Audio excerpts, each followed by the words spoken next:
This is LBC from Global, leading Britain's conversation with James O'Brien. It is 3 minutes after 10 and you are listening to James O'Brien on LBC. Quite a lot to get through today, including a visit to the studio by a gentleman who is rather prominent in the news at the moment. I wonder if you can guess who it is. I'll tell you later. I'm almost tempted to go back to that story that Nick was discussing. It's not exactly in the deep end of current affairs when you look at some of the stuff particularly that's happening in America at the moment, but you can't exist on a diet of heavy fodder. It's not even a phrase. You cannot exist on a diet of seriousness alone. We all need to have our diet leavened slightly by levity, don't we? But I don't know. Stay tuned to find out whether we return to dog poo bag gate later in the show. I have got a roundup. I'm going to try and do it without Simon Marks's help today, because the 3 or 4 stories that have emerged across the Atlantic in the last 24 hours are arguably even more troubling than the 3 or 4 that emerged yesterday and the day before and the day before that. Let me run one by you before we get stuck into the conversation of the day. If there are terrorists in your country, or if somebody, for example, turns up at the home of a prominent politician with weapons, and 2 prosecutors, state prosecutors, government prosecutors, federal prosecutors, are very keen to bring that person to trial. If 2 state prosecutors think that a man who turned up at the home, say, of a former president in possession of 2 guns, hundreds of rounds of ammunition and a machete, who do you think should be punished? The state prosecutors that want to bring him to trial, or the man, arguably a terrorist, who turned up at the home of a former president of the United States in possession of 2 guns and hundreds of rounds of ammunition as well as a machete, at an address that had shortly before been posted by the current president of the United States of America on social media? I'm not even exaggerating. I think you owe it to yourself to stay tuned to find out a little bit more about that story. I've got a magnificent example of media bias, misinformation, call it whatever you will, involving a man who cannot be reported honestly by almost all of the UK media because he's heavily involved in the phone hacking case, and that is something for which you can never be forgiven by Fleet Street, even if you are, a very senior member of the royal family. And indeed, my guest later in the programme is somebody whose activities will never be fairly or honestly reported by the British media because he is also very heavily involved in the phone hacking cases. I'll give you another little clue. It's not Hugh Grant. You've probably worked it out by now. OK, did you know that the morning after the European Union referendum, the morning after Brexit, one of the most Googled terms in the United Kingdom was what is the European Union, or what does leaving the European Union mean? One of my colleagues on the sort of online side of LBC, which is now, I think, by far the biggest department in the building, absolutely dominating everything. They've got more staff than, Sainsbury's. He tells me that this morning lots of people, well, pretty much every landlord in the country is Googling. I'll tell you how much staff they've got on the online department, almost as much as the newsagents. It's absolutely extraordinary. You should see the birthday present. You have a whip round on this show. Keith puts a button in the tin and rattles it to make it sound like lots of coins. Eleanor asks to borrow a £5 off me. And Rebecca very generously puts in as much as she can afford. Obviously, if I'm getting a present for the team, I might slip a 50 into the envelope. But goodness me, the presents you get if you work on the newsagents or the online side of LBC are absolutely extraordinary. You'd only have to take £1 off everybody and you'd have enough to buy a hamper from Fortnum & Mason's. But anyway, I digress. That's a little bit of radio there, designed entirely for the amusement of people sitting upstairs from this studio, and absolutely pointless for absolutely everybody else tuned in. So 1.396777 million people wondering what the hell I'm talking about, which means it must be 8 minutes after 10 on a Thursday morning. Because what I am talking about is the number of landlords this morning who have Googled, do I need a licence for my home? And is that the sound of footballification that I hear coming over the hill? Because I don't know. I'm pretty sure this is not a very big deal. but I could be wrong. In the immediate moment of the Angela Rayner story breaking, and it broke when I was on holiday, so I give myself a little bit of leeway to have been a bit wrong about that. But as soon as I was across the facts, I arrived at the conclusion that the Prime Minister's ethics advisor arrived at long before the Prime Minister's ethics advisor arrived at it, which was that it is clear that you should have got more advice from more qualified people about this quite, is recondite the right word? This quite complicated element of property law. You should have got better advice from somebody very specifically qualified in this area of property law. And while that might be forgivable for an ordinary mortal, it is not forgivable for a deputy prime minister who is required to abide by a very tightly codified code of conduct.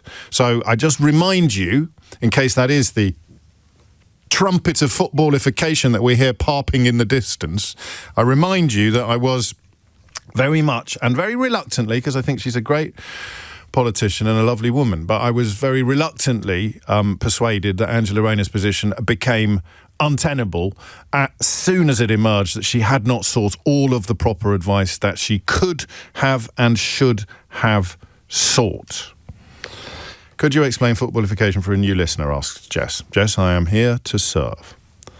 I am here to serve. Footballification is the idea that if you're watching a football game and your defender cynically and deliberately breaks the legs of an opposition attacker who didn't even have the ball at the time, then if the referee dares to blow his whistle and show a red card, it is absolutely proof that the referee is completely biased, because anyone with eyes can see that the defender who has just broken the legs of a rival player who didn't even have the ball at the time did absolutely nothing wrong, because the colour of his shirt is blue and the colour of my scarf is blue, and therefore I will never, ever, ever, ever criticise or question what has been done by the bloke in blue. And similarly, if my shirt is red and and my scarf is red, then my team can never do anything. So your team can never do anything right, and my team can never do anything wrong. It is one of the most thankless tasks. One of the most thankless tasks in the British media to resist footballification, because nobody else does. So there is absolutely no point doing it. Shall I give you an example? Let me read you a message that's already come in this morning from Nick. So you listening to this programme, if you think you can hear the sounds of footballification, tootling or parping in the distance, then you are possibly going to be a little bit surprised that Nick has got in touch to say, another day, another phone-in bashing Labour. So Nick tunes into the same programme that you tune into every day, and he hears somebody deliberately and routinely and daily bashing Labour. Here's my daily message, he writes. Starmer and his government have delivered a 28% increase for resident doctors, an increase to the minimum wage, £7,500 of free childcare, the rolling out of breakfast clubs, 5 million extra NHS appointments, the removal of non-dom status. That might have been the last lot, actually, but I'll continue. VAT on private schools, the Hillsborough Law, a UK wealth fund, trains coming back under public ownership, a new border security commander. GB Energy has set up a strategic defence review, easy for you to say, within the first year. The football governance bill, the sentencing review, reductions in cost of school uniforms, £200 limit on soft shoplifting prosecution being removed, an independent ethics and integrity commission giving the vote to 16 to 18-year-olds, removing hereditary peers, protecting shop workers from threats and violence, banning trail hunting, removing the use of offshore trusts to avoid inheritance tax, the restoration of mandatory housing targets, and there is more.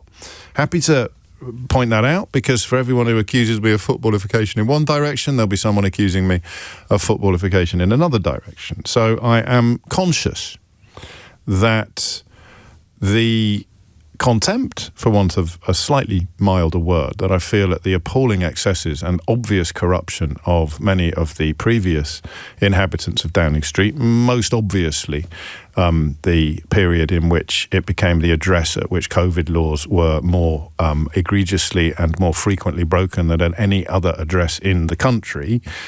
I worry genuinely that sometimes I may allow my political loyalties to cloud my judgment. Nobody else worries about that. You could be a Boris Johnson cheerleader pretending today that Rachel Reeves has done something hideously and heinously wrong, although you had absolutely nothing to say about his multiple breaches of every rule under the sun.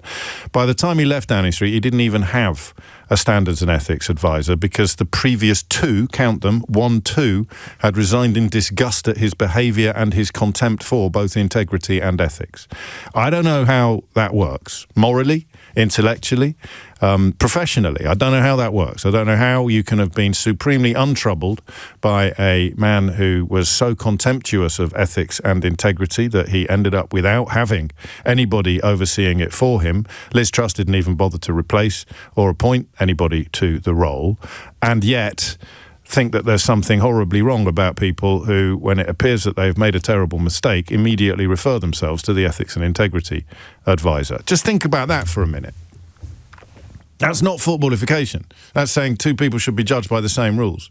If you are believed to have done something wrong, then you ask the independent ethics and integrity advisor to look into it and determine whether or not you are culpable. And they decided that Angela Rayner was. As it stands, unless Rachel Reeves has lied about anything, I confidently predict that the independent ethics advisor will come back and say there is not really very much to see here. But I've been wrong in the past and I will probably be wrong again in the future. What do you think about this story? Do you know the facts? Didn't Jeremy Hunt just forgot to declare a bunch of flats that he owned? But the newspapers that are going after Rachel Reeves as if she has, I don't know, killed the Queen Mother, they have very little to say. They had very little to say about Jeremy Hunt's missteps in the property market. And for the record, I think they were missteps, looking back at that story.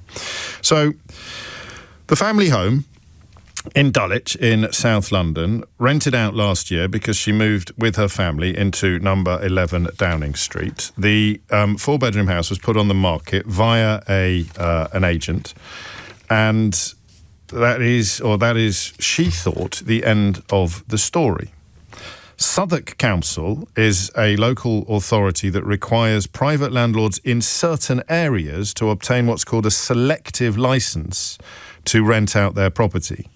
But last night she admitted that she was unaware of the licensing requirement and has now applied for one.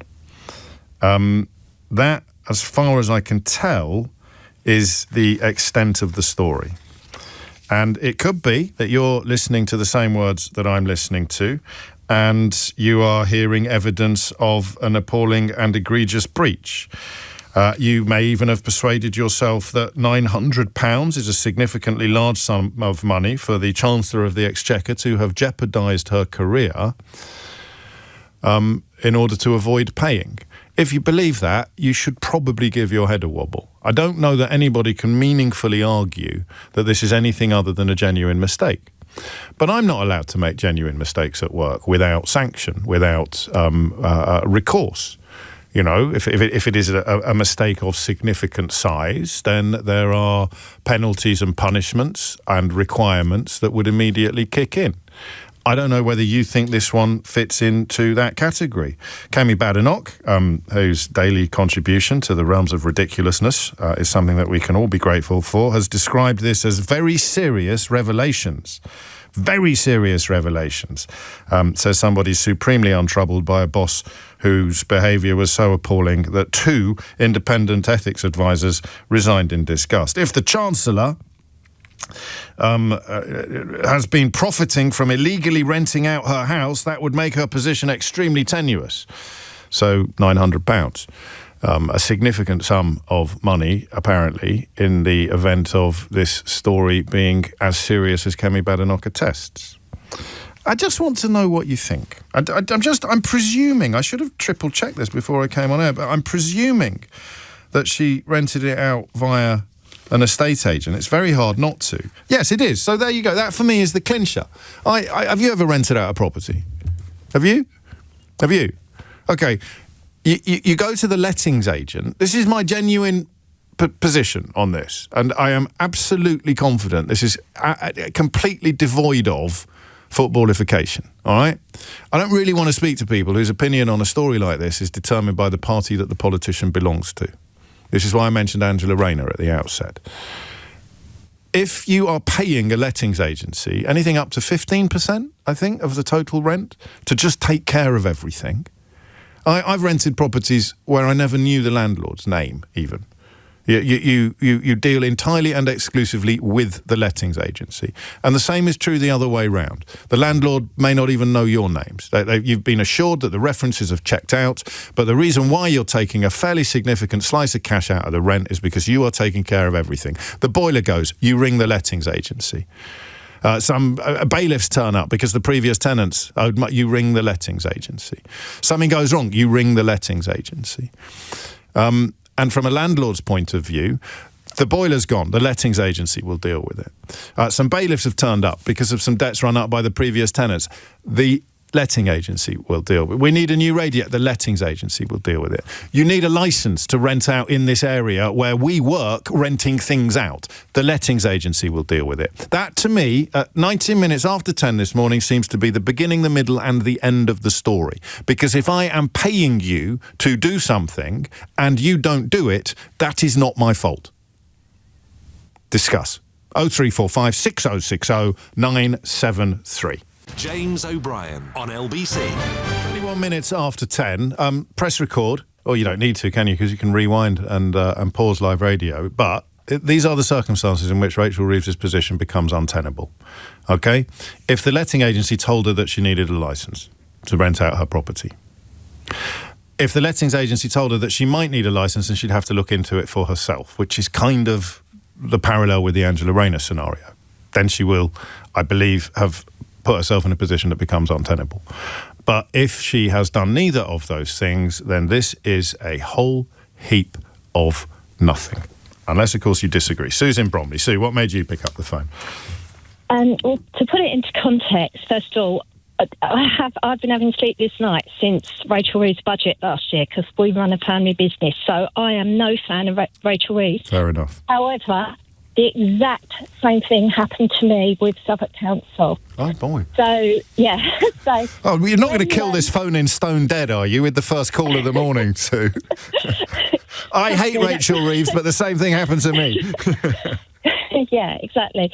So basically, my mum went into care, and we had a council flat which she bought through the Right to Buy in Suffolk Council, and we rented it out to help pay her care home fees. Yes. We used a very reputable letting agency, and I obviously won't say their name, but they charged over the odds. How much? How much? Just out of interest. I think it was like about 9% at the time. It was really high. It's a fair old chunk of change, isn't it? For ideally doing nothing. That's the best case scenario for everybody, is that nothing needs to be done, but we'll take 9% of the rent anyway. Exactly. Because me and my brother had never rented property before, we just wanted someone who would take care of it all, who we didn't want to have to worry about things, just get a check-in at the end of the month, give it straight to the care home. They did all of the money laundering checks to make sure we had the right to rent it out, power of attorneys and everything like that. No, nothing was mentioned about a licence. And it wasn't until much later that we found out we should have had a licence, and fortunately we managed to get it all sorted out. And How did you find out? We got I think I, as power of attorney, got a letter, but I can't remember if it was direct from Suffolk Council or it came via the letting agency. But I do remember at the time, because I'm financial director of a company, I have to be so careful that I do any kind of, if any of the companies we work for do due diligence, my records have to be clean. Of course. So I'm not saying I'm like the Chancellor, but,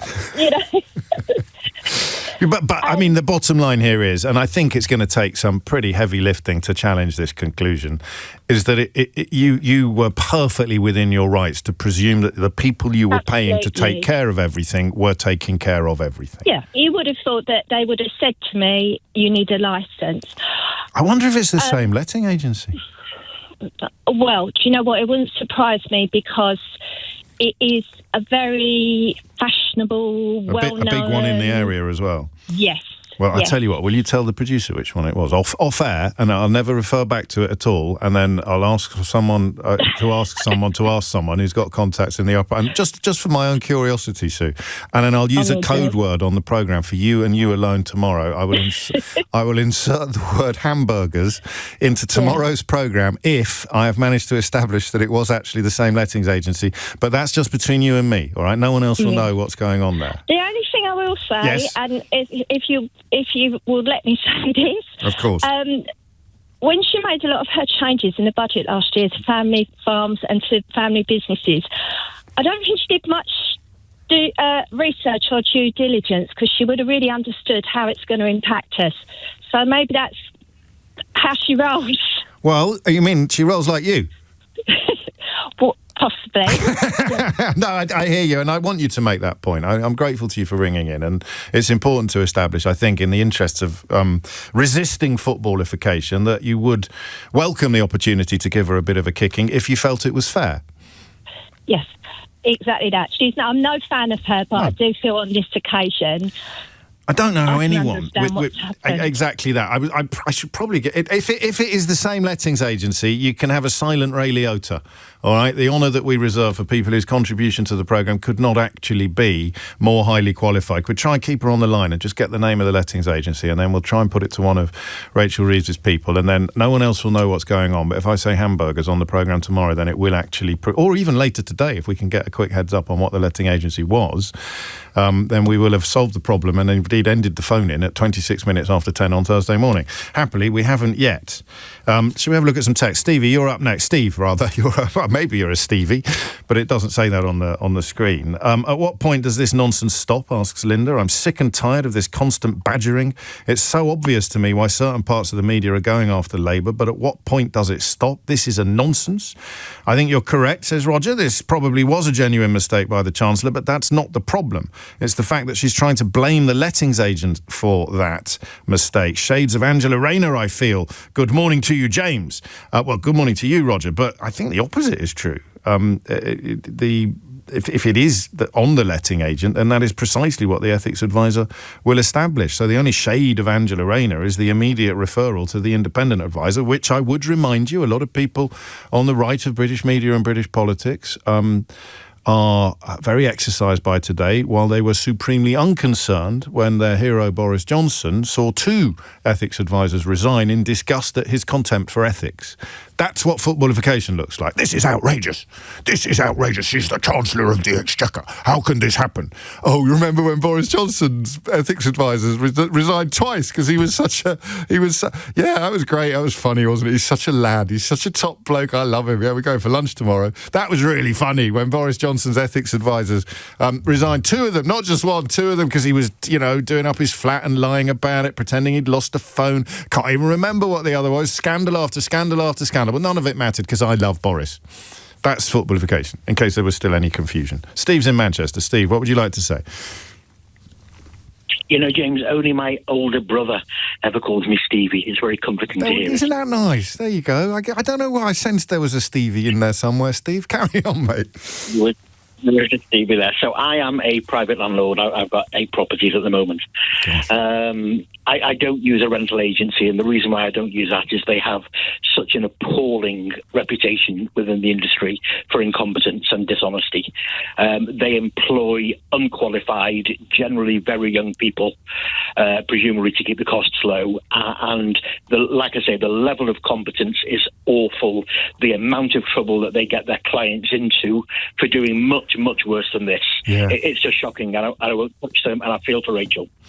And I mean, the relatively simple presumption that someone as experienced as you might know to be naive, but someone with little or no experience of doing this, like Sue, and I think like Rachel Reeves, would be, hang on, they're the professionals.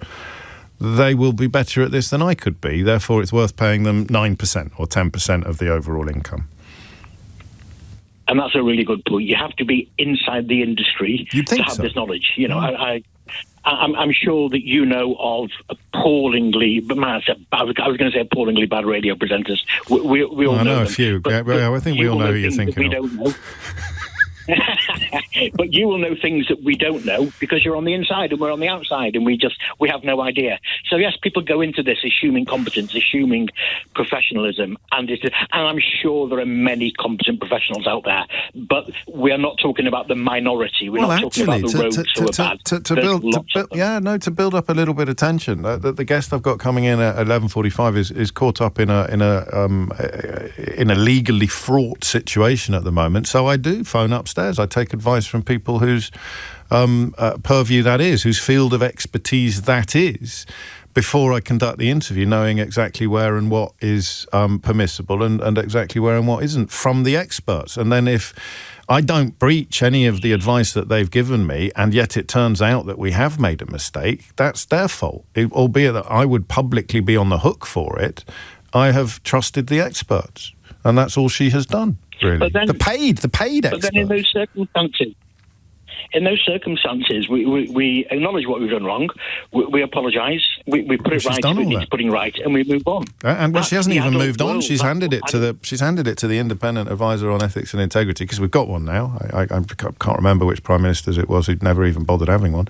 But and that is why Angela Rayner ended up having to walk the plank, because there was more advice she should have sought, and she kind of was made aware of the fact that there was more advice she should have sought, because the lawyer she went to was not properly qualified in that field. But you can't really argue that a letting agent is not really properly a letting agent in a specific area is not really properly qualified to let properties in that specific area. At least I don't think you can, unless your scarf is tied so tightly around your neck that it's cut off the flow of blood to your head. Here's Simon Conway with your headlines. James O'Brien on LBC. 34 is the time. You've got footballification. You've also, of course, got whataboutery. But the parameters of footballification and whataboutery are sometimes a bit hard to pin down. Is it whataboutery, for example, for a number of texters to remind me about the time that Kemi Badenoch hacked into Harriet Harman's website, a criminal offence by any measure that she was too dozy to realise she probably shouldn't have coughed to in public?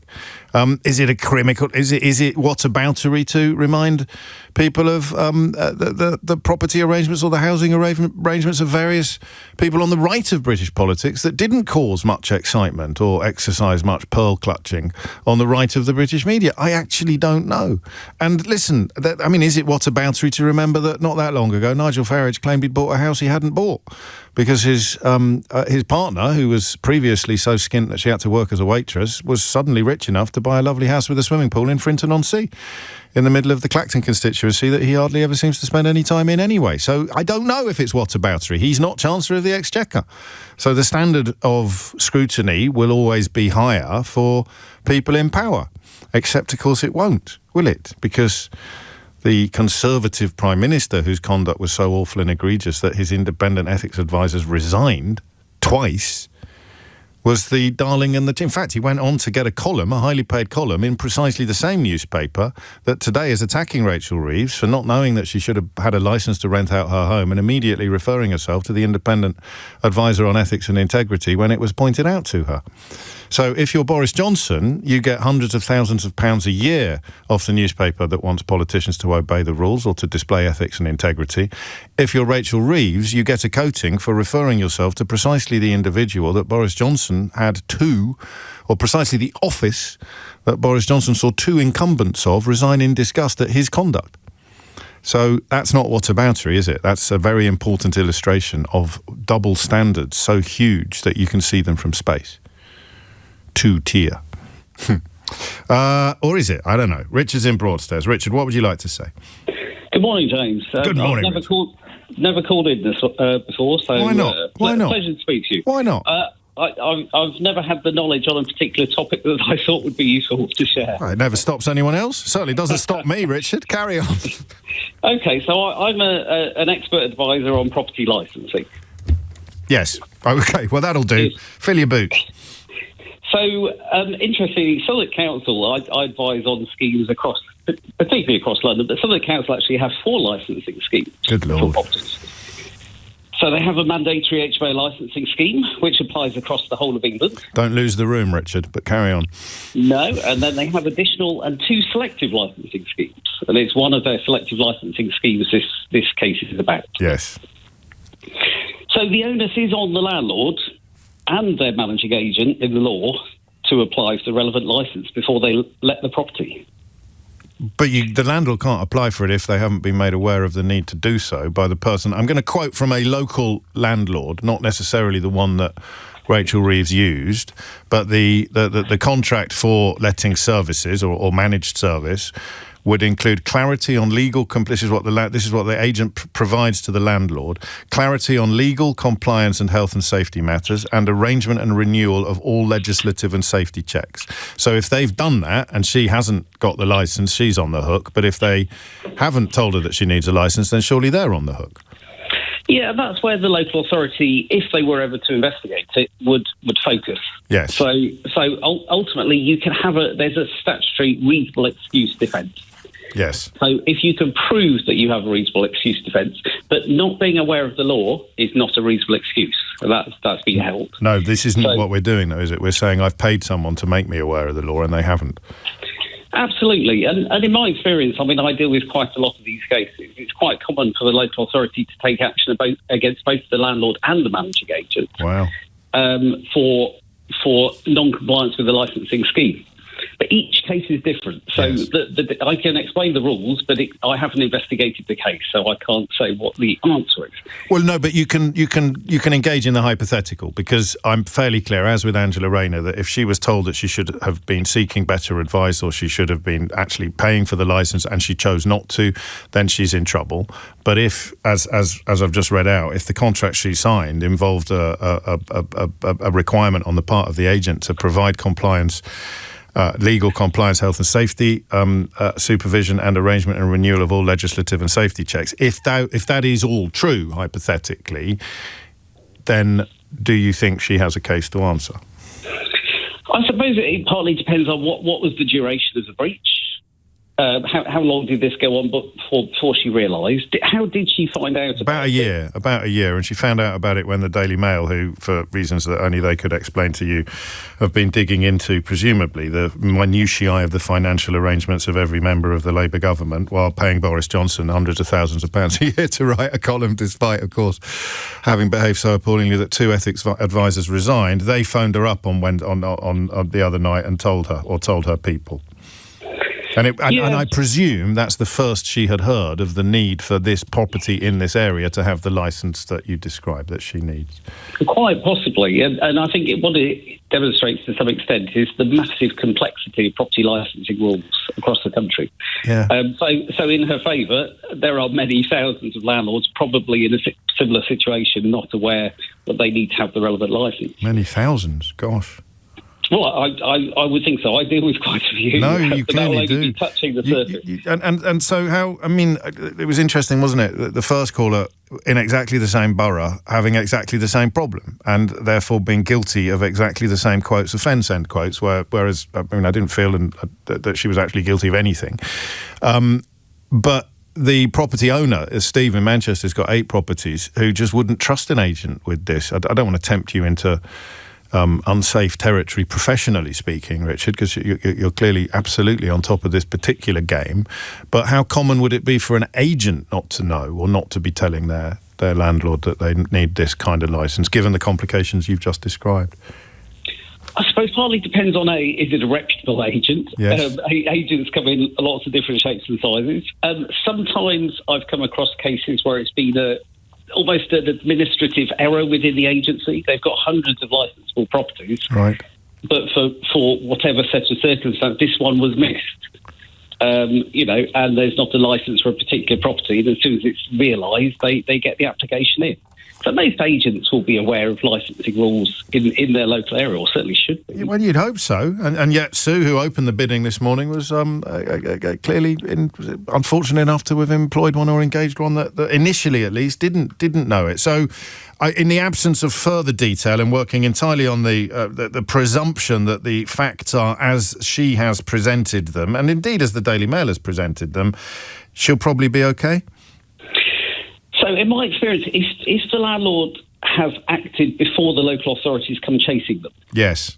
that generally the local authority don't go back to try and see. So the if Daily there's Mail an have issue dropped a with the clanger. past. The Daily Mail shouldn't have phoned her. They should have phoned Southwark. They should have phoned the council. They could have done, and Southwark Council could have sent an officer around to investigate and see if it was operating as a licensable but unlicensed property. Do you know? There's one other element to it that might be of interest. Yes. So obviously, from the local authority's point of view, within 6 months of the offence, so I don't know when this was resolved, they can issue what's called a civil financial penalty of up to £30,000. So there's another element to it as well, is that the tenants that were living in the property within 12 months can claim back up to 12 months' rent through what's called a rent repayment order. I'm going to keep a very close eye on the budget, Richard, to see if that loophole gets closed next month.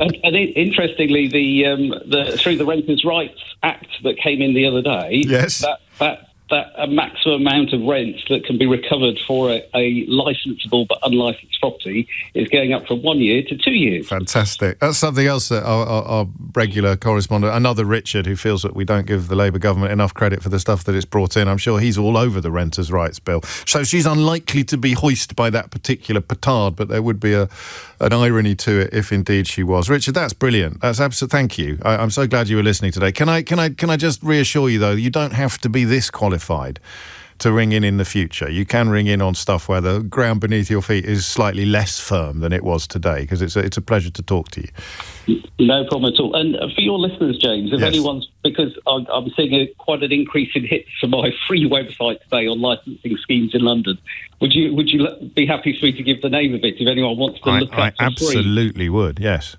Okay, so it's quite an easy one. It's the London Property Licensing website. Good man. There you go. Is this Ray Liotta territory? Is this Ray Liotta territory? So if Rachel Reeves had gone to the London Property Licensing website, she would not be in the trouble that she's in today. Exactly. I could have submitted the application for her if she wanted me to. Well, that bit's not free. She would have read about all the rules. That bit's not free, Richard, is it? That's not free. The information on the website is, and she would have seen that in her area she needs a license. And if I'm paying 15% to my letting agent, I'd actually expect them to be doing that themselves. But I'm going to give you a Ray Liotta, because I presume you're the only one, or at least there won't be many. Here you go, mate.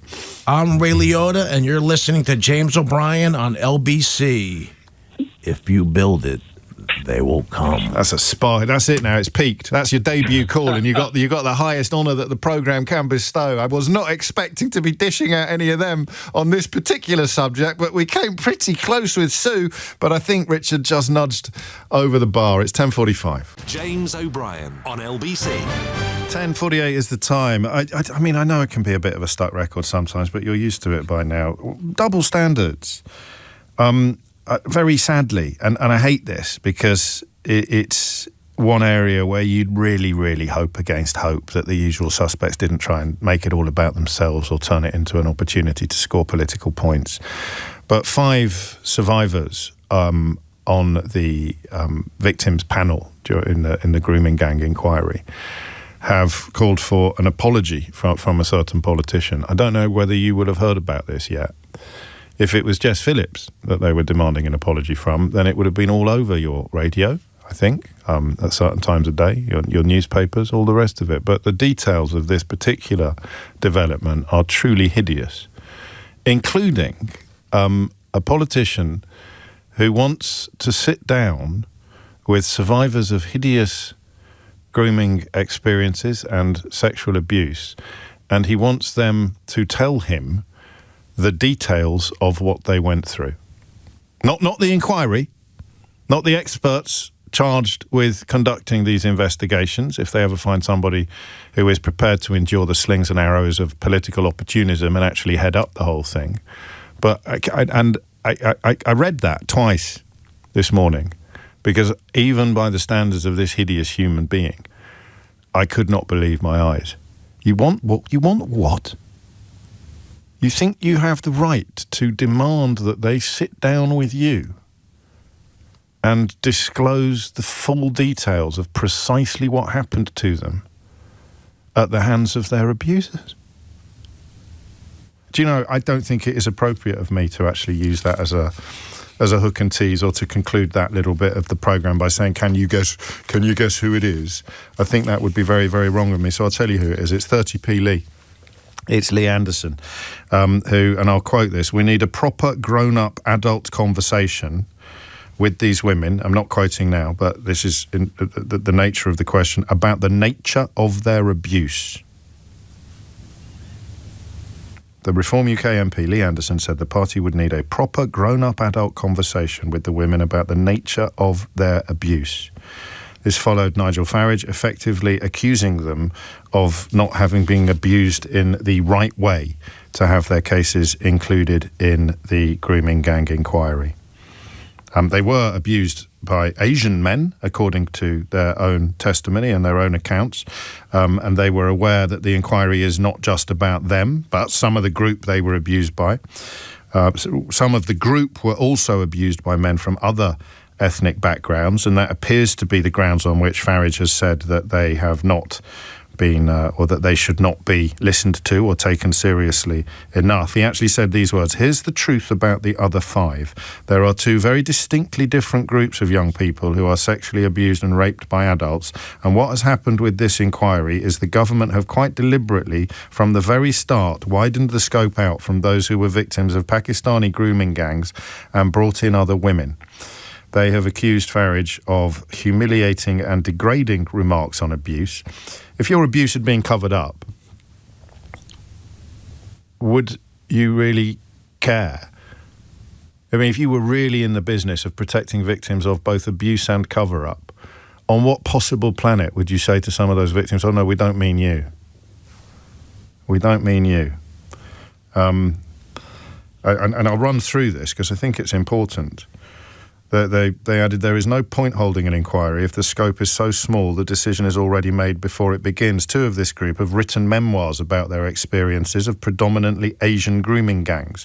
I don't know, not Asian enough for Nigel, using the pseudonyms Scarlett Jones and Caitlin Spencer. You can look them up yourselves. 2 more survivors, using the pseudonyms Claire and Katie, said they felt unable to share details of their abuse through fear of their safety, but insisted they were victims of traditional grooming gangs." I'll say that again. They said that they were too fearful for their safety to share details of their abuse publicly, but Lee Anderson, the Reform UK MP, thinks that they should sit down with him and tell them. We need a proper grown-up adult conversation, something that Lee Anderson is obviously incapable of by dint of not being a proper grown-up adult. But nonetheless, he has been told, or perhaps he hasn't bothered to read the submissions, that these women don't want to discuss the full details in public. That's why the grooming gang inquiry is there. But he thinks they should sit down with him, adding, "With regards to what Nigel has said, that's up to Nigel. We will speak to him later about that." So the headline here that you probably haven't come across today, because I've only seen it reported in The Guardian, is that grooming victims accuse Farage of humiliating and degrading remarks on abuse. And this is tricky, because I suggested to you last week that some of the women who have come out of this inquiry, who have expressed dissatisfaction with Jess Phillips, may have been influenced by politicians. And I don't want to go any further than that, because then you run the risk of sounding like you're denigrating them. But I worry that victims of grooming may have been influenced by politicians. And at the press conference where Farage made these hideous comments, he was joined on the stage by one of the women who had resigned from the inquiry last week. I don't know how you introduce a hierarchy of horror into crimes like this, but Farage and Lee Anderson have managed to. And you won't be hearing about it anytime soon on some radio programmes, television programmes, or indeed in some newspapers. Make of that what you will. Back to Rachel Reeves, who is arguably also a victim of epic media double standards, because she has referred herself to the Independent Ethics Advisor, precisely the same office that a prominent Daily Mail columnist behaved so badly that 2 residents of it resigned in disgust. But it's the Daily Mail who are treating her as if she's committed the mother of all sins by not knowing that she needed a licence to rent out her home. Ashley is in Lisbon. Ashley, what would you like to say? Hi, good morning. I'm not sure how I can follow on from your previous call there. I don't think I have the same expertise. He knew his stuff, didn't he? But don't worry, we can be the people who know less, Ashley. In fact, you'll probably know more than me, so you're in second place already.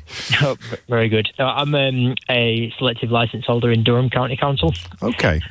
And my point is the Chancellor's Exchequer and the government are bringing in more and more regulations on landlords. We've got AWAB's law, we've got the Renters' Rights Bill. Landlords are expected to meet a higher and higher level of standards to rent in this market. And the Chancellor of the Exchequer is one of the senior members of government and should be setting a standard. It's irrelevant. I see that, but she's paid someone to do that for her.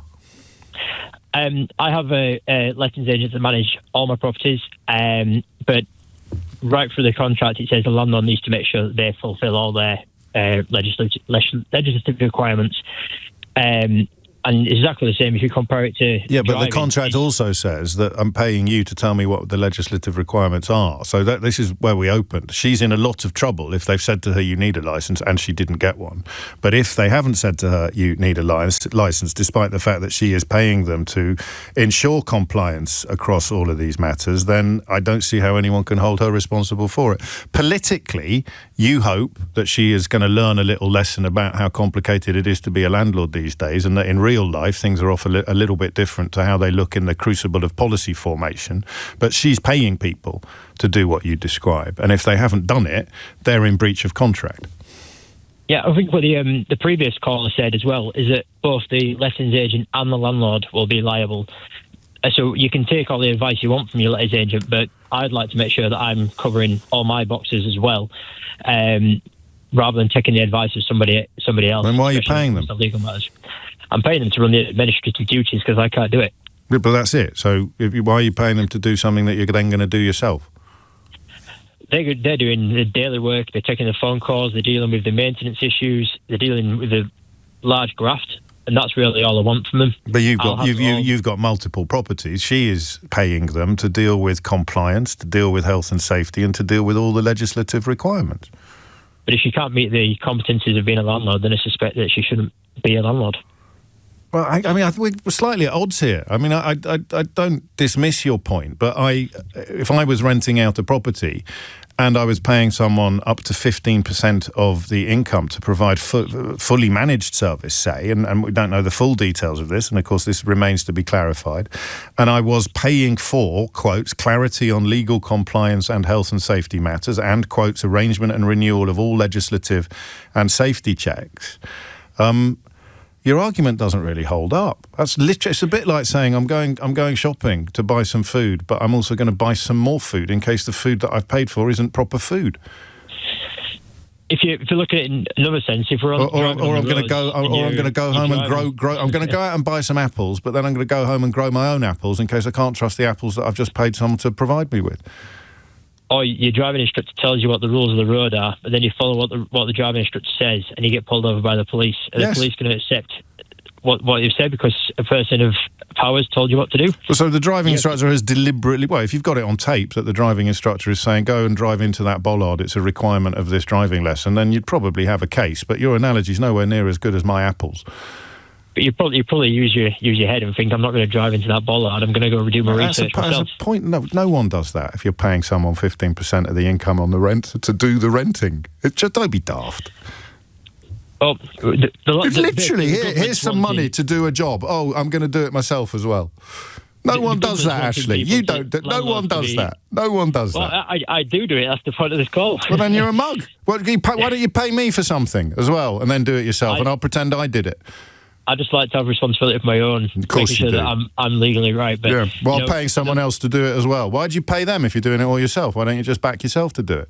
Double tick the boxes, but the government... but you can do that as well. You can tick the boxes. Why are you paying them to tick the boxes when you can tick the boxes yourself? Could, yeah. No, well, why don't you? I'm curious now. Why don't you? Because I want to be a professional landlord. Well, you would be. You'd be doing it yourself. But why are you paying someone else to do the things that you're also doing? Because that's just one thing that they offer, but I don't need that service. Some people maybe do, and maybe they rely on that. And if but the things you're paying them to do, the things you're paying them to do that you do yourself, why are you paying them to do it? I don't think you can remove it from the contract and pay them less. Well, you don't need to have a contract with them if you're doing everything yourself. You can deal directly with the tenants. I can't. There's a lot of things I can't do. I don't know, like you. Well, anyway, I don't know the tenants. What do you want to pay me to do that you're going to do yourself? Because I'm up for it. I pay you to listen to the radio every day to provide me with all my news. Well, it doesn't quite work, does it, as an analogy? Because I'm going to be doing that anyway, whether you pay me. And actually, you don't pay me. You get it for free. So I'll tell you what I'll do. I'll provide you with a bespoke service, all right? I want 100 quid a week, and I will email you with a little digest of all the news. Except I won't, because I'll get you to do it yourself. But you still have to give. I think if you. But you still have to give me 100 quid a week. Anyway, you'd be paying £100 a week. No, but you're going to do it. You're going to pay me £100 a week to do it. But then, because you want to be a professional receiver of news, you're also going to do it yourself while paying me £100 a week to do it. So you send me the email and the 100 quid, and I'll send it back to you, and we're golden, right? Because that's what you're doing with your letting agent at the moment. Yeah, I understand your analogy, but it's 11:01. James O'Brien on LBC. 4 minutes after 11. We could have summed up the entire last hour of the radio with the old line about not buying a dog and then barking yourself. Yeah, you don't buy a dog if you're going to bark yourself, which I suspect will be the beginning, the middle and the end of the Rachel Reeves story, unless further details emerge. But remember, because this is actually important if you care about the organs that you rely upon for information, that you either care about ethics and integrity, in which case you would want Boris Johnson banished to Siberia, or you don't, in which case you would sign him up to write a column in your newspaper. And it is precisely that newspaper that has set the dogs on Rachel Reeves this morning. And listen, people often ask me questions about what other people in my line of work know.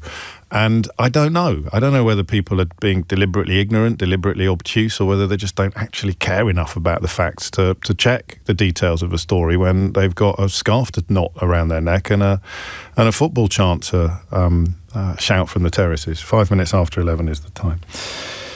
I've got two ways into the next conversation.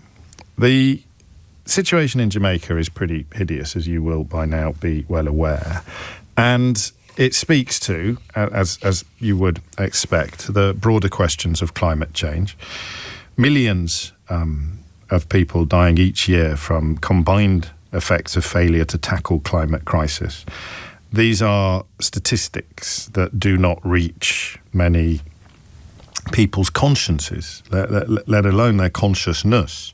Rising global heat. This is a major report on the health impact of the climate crisis that finds one person a minute dying as a consequence. Rising global heat is now killing one person a minute around the world. It's the toxic air pollution, the wildfires, the spread of diseases, which spread more quickly the warmer it is, things like dengue fever. Millions now dying each year. And the most comprehensive report to date reminds us things are about to get a lot worse, with people like Donald Trump ripping up climate policies and oil companies continuing to exploit new reserves. It comes from the University College of London, and the lead researcher, Dr. Marina Romanello, said it paints a bleak and undeniable picture of the devastating health harms reaching all corners of the world. The destruction to lives and livelihoods will continue to escalate until we end our fossil fuel addiction. Most of which, if not all of which, we have heard before. The Secretary General of the United Nations also warned this week that humanity has failed to limit global heating to 1.5 degrees centigrade and must change course immediately. COP30 next month, and Antonio Guterres has only given one interview in which he acknowledged it is inevitable that humanity will overshoot the target in the Paris Climate Agreement and that the consequences will be devastating for the world, urging leaders who will gather in the Brazilian rainforest city of Belém. And just to save me from the half a dozen people who think it would be really clever to contact me to point this out, yes, they'll probably be flying there. It seems unlikely that they'd go by pogo stick, so well done, carry on. The greater danger of passing catastrophic tipping points in the Amazon, the Arctic and the oceans coming into ever sharper focus. Let us recognise our failure, he said. It is a failure. And the tipping points will be in places like the Amazon, Greenland, Western Antarctica or the coral reefs. And then we come to Jamaica, where Hurricane Melissa has already started exacting a human toll as a consequence of what climate scientists agree is a tragedy, a horror fueled by the warming of oceans, fueled by precisely the same phenomena that are referenced in the other two stories, the story about the target being missed and the story about people dying each year as a consequence of these combined effects. And I mean, part of me wants to know what... But do you know, actually, I know you may not believe me. Well, actually, you will believe me. The people I'm talking to will believe me.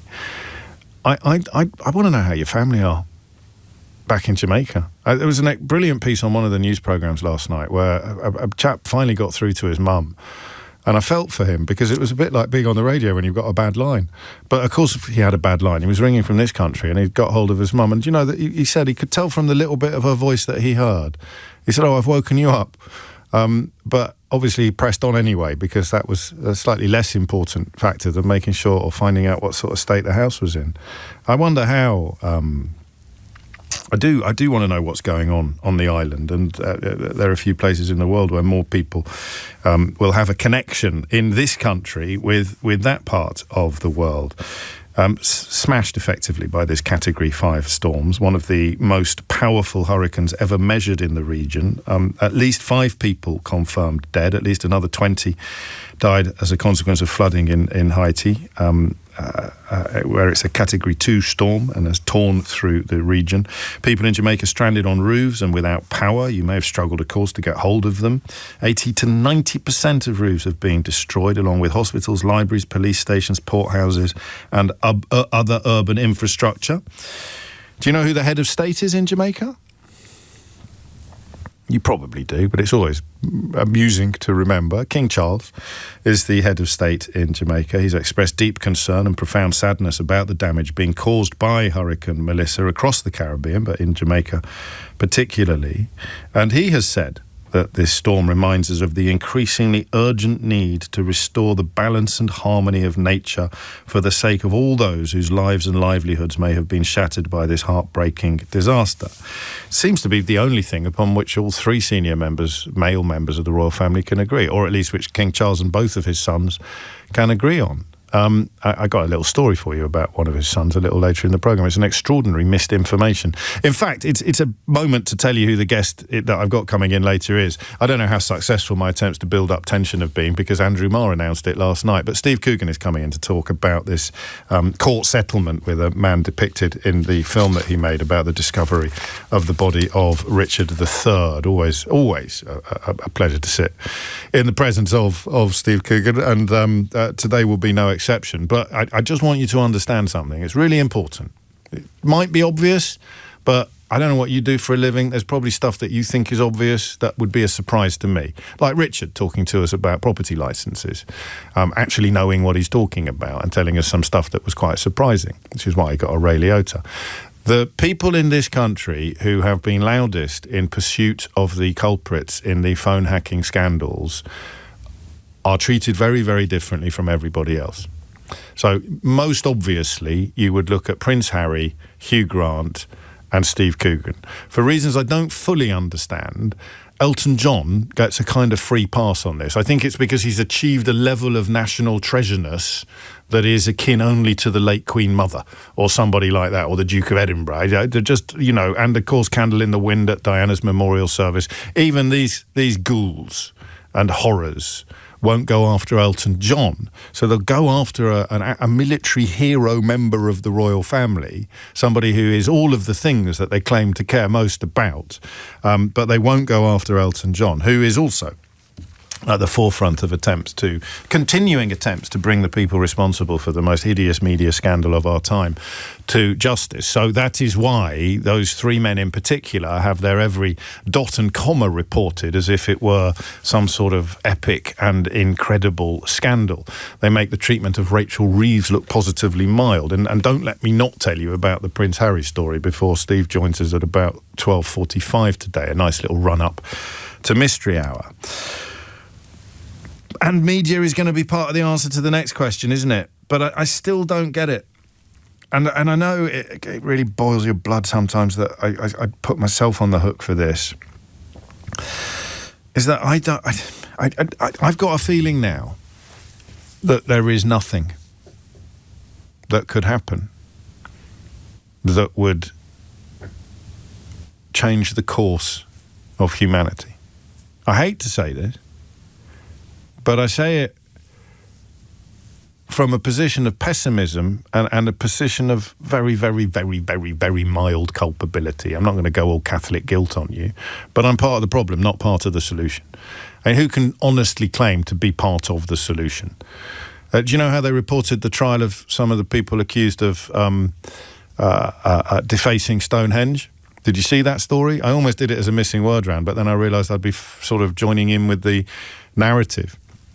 So the people accused of defacing Stonehenge, you remember that story? They covered it in paint or powder or something, easily removed, I think, but nonetheless disruptive.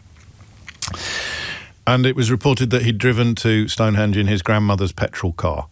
That was the story. That was the headline.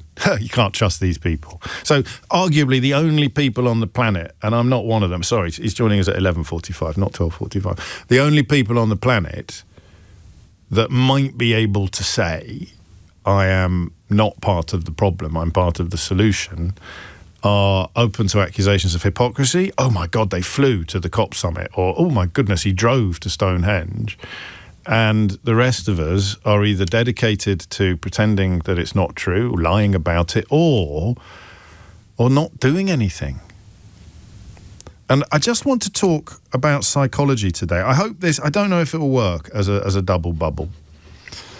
Because if you've managed to get hold of someone in Jamaica, what can you tell us about what's going on? Let's get that up and running first, all right? If you've managed to get hold of a family member in Jamaica, what did they tell you?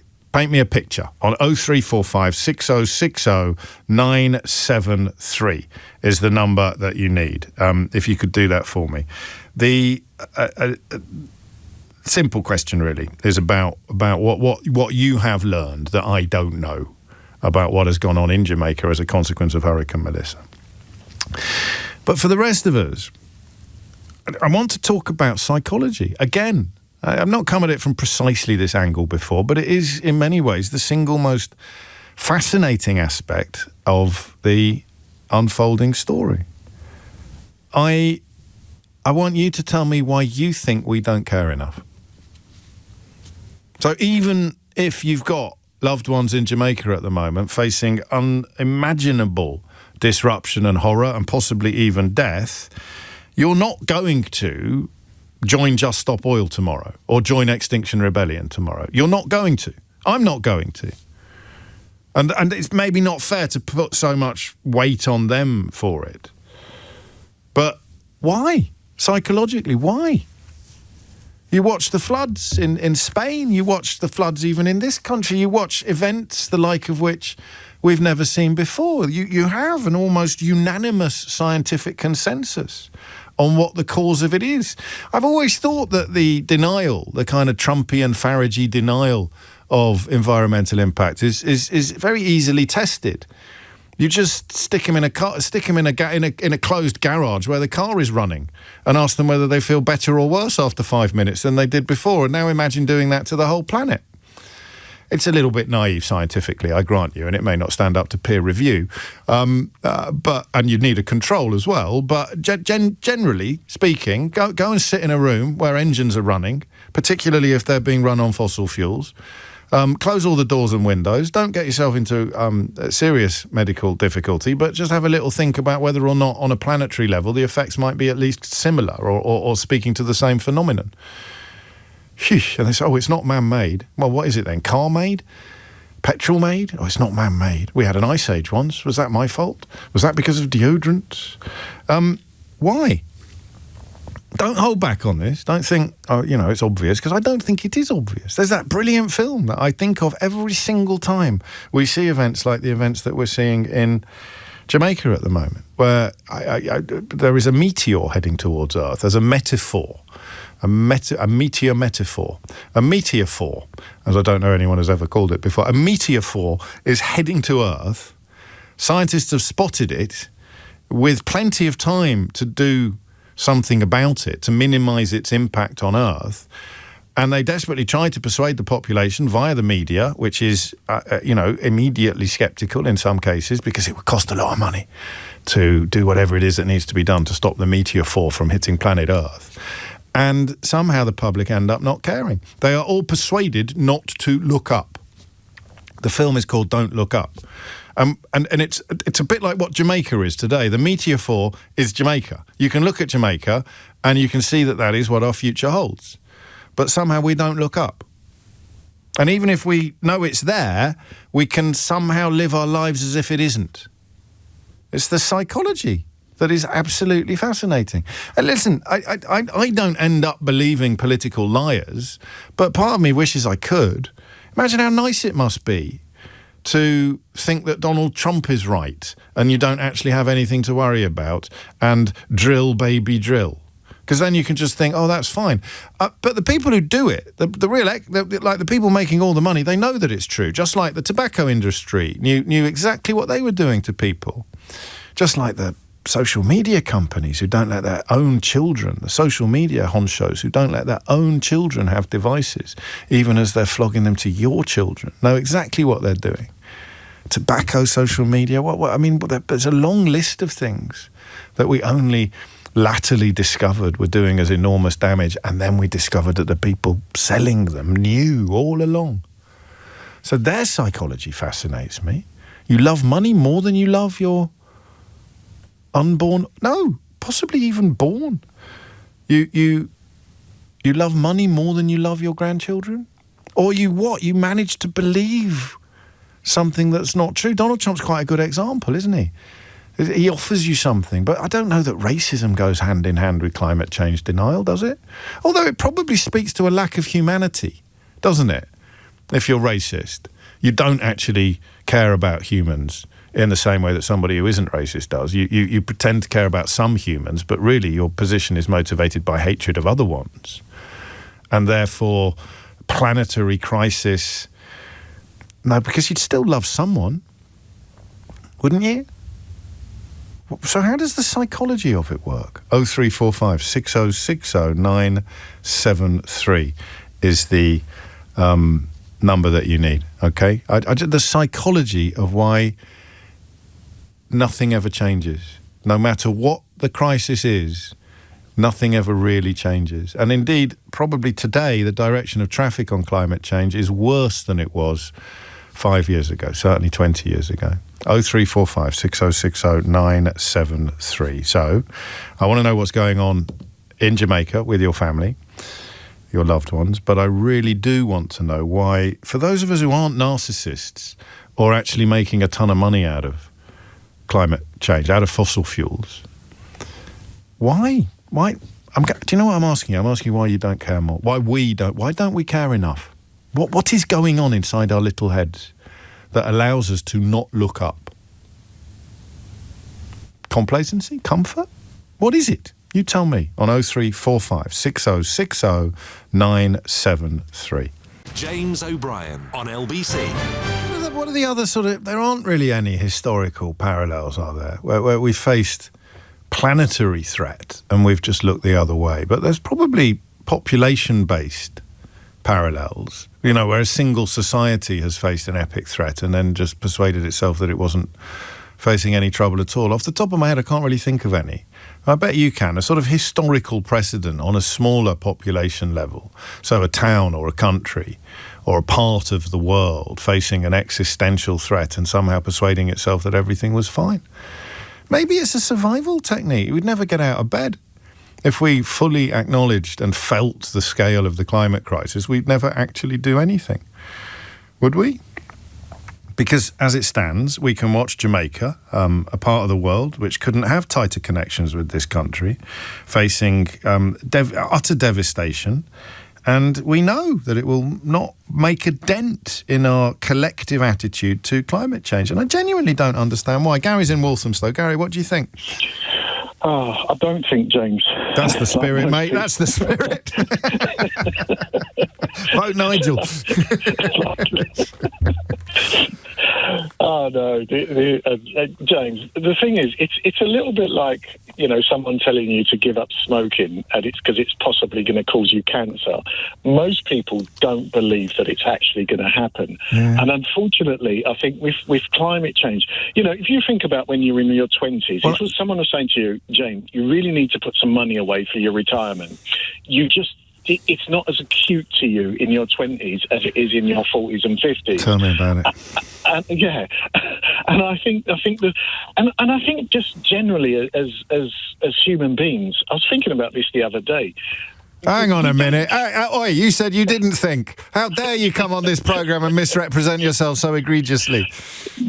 James, I overthink everything. That's why I think I get upset about. Yeah, I think that's why I get upset. I mean, I've got family in Grenada, and they've been watching acutely at what's going on as to whether the storm might move in their direction. Hopefully, it's not going to, because obviously they've suffered devastation. I mean, for instance, the nutmeg market in Grenada completely devastated by a barrel past hurricane. Wow, yeah. Just completely wiped it out. But Western nations don't have the problem, do they? Until London or New York floods severely, no one's going to take it seriously, because it just doesn't, they believe, A, we have the technology, B, we have the finance, and C, we have the resources to deal with it. And it's never going to really affect us. And those outlying countries that have problems, well, they're just a bunch of Nigel Farage's reference. How? Well, I mean, I don't know that that's true, because how do you think Jamaica will change? I don't know that even how it. For example, is San Francisco ready for another earthquake? Do the bits of society that are actually directly affected change massively in the aftermath of an impact that compared to what they were like before? I'm not even sure they do, mate. But it's not even the society, is it? It's the system. It's the system that govern us that needs to change. And the system that govern us is a very few amount of people who don't believe that it'll affect them directly. But that's not true. Sorry to be pedantic, but until relatively recently, that there was consensus on this stuff among political leaders. David Cameron, Boris Johnson, they were pretty clear on what the science was telling us on the reality. Granted, things have gone into reverse now, but there was. I mean, the Paris Agreement was a consequence of political consensus, and if the kind of people that signed it had somehow stayed in power, or people like them had stayed in power, we might have reached it. So there was people in power who understood the problem. I mean, the House wasn't likely to be washed away tomorrow, but they still were on board, unless it was just lip service for votes, of course, which is possible. I think it was a bit of lip service, and equally, I also think that it was a case that, we'll sign up to this, but we won't fully commit to it anyway. But we'll demonstrate to the public that we are thinking about it and we're going to do something about it. But deep down, it's like, ending poverty. We could end poverty tomorrow on a global scale. Yeah. There's enough food to feed every single person on this planet 4 times over. But the system that's in place chooses not to. It's as simple as that. And most people don't. I mean, I worked in an office where someone said, "Why don't they just bomb the boats?" Yeah. And I said, "Well, you're happy to kill people." Well, it's not me. And that was that person's real, attitude towards it. You could have a Holocaust tomorrow if you said to people, "We've solved the Channel problem," and they were being exterminated. There's a lot of people in this country that wouldn't care. Because it's someone else that's suffering, it's someone else that's dying. So the idea of objective morality is just naive. Because it's never going to be them. That's the way they look at it. It's like the Trump supporters. It was never going to be me that they were going to be deporting. It's always going to be my neighbour until they came for them. Well, I think you've nailed part of the problem, but you haven't nailed us. Why aren't we doing more? You and me. Man, I know, James, do you know what? Because that's the bigger question, mate. It's easy to go after the usual suspects and give them a coating in all the usual ways, but why aren't the people who do appreciate the seriousness? What can I do directly? I've got limited resources. I've got no influence whatsoever. And this is the idea that recycling your empties is going to make a blindest bit of difference to anything. Do you know what? I've stopped doing that ever since I went down the dump recently, and I said, "Look, where do I put the food waste?" And he said, "Chuck it in the general waste." And I thought, what is the point? Unless someone can answer that question if they want to. What is the point? Because there is a point. It's just somewhat hard for people who, as Gary has beautifully described, are too busy getting on with it to actually remember. And it doesn't help, I don't think, that the people who have taken it upon themselves to be the kind of conscience of all of us, the Greta Thunbergs or the Just Stop Oils, the Extinction Rebellions, come in for such an almighty kicking that it would be a logical response to sort of think, oh boy, I'm keeping my head below the parapet. I don't want any of that. Which is why I admire Prince Harry so much, actually. And I've got a little story to tell you about him after the headlines with Simon Conway. James O'Brien on LBC. 3 minutes after 11 is the time. Reports, second-hand presumably, although first-hand if possible, if you are listening to this in Jamaica. It's one of the wonderful things about radio, of course, is that it reaches parts that other media cannot reach. It's why video never killed us. Or second-hand if you're here but you've made contact with loved ones in Jamaica about what the situation is on the ground there as Hurricane Melissa does its worst. And then the bigger picture, which is entirely appropriate to contemplate, is why events like this don't change anything when, everybody qualified knows that they are consequences of man-made climate change, of warming oceans in this case, making explosive storm developments much more common. Janet is in Forest Hill. Janet, what made you pick up the phone? Morning, James. Hello, Janet. So first-time caller, long-time listener. Welcome, thank you. I think what made me pick up the phone is that I was having a conversation with my family last night. They luckily were pretty unscathed compared to the rest of the country because they're in Kingston, the capital. Okay. But I'm a retired teacher, and my aunt also is a retired teacher, and I was just asking them about just when do you think the children will be able to get back to school? Yes. And then she sent a picture through of her old school, Manning School, which is in Westmoreland, which is one of the most devastated areas in Jamaica. And the school was established in 1738, and it was completely decimated. It's just gone. Effectively.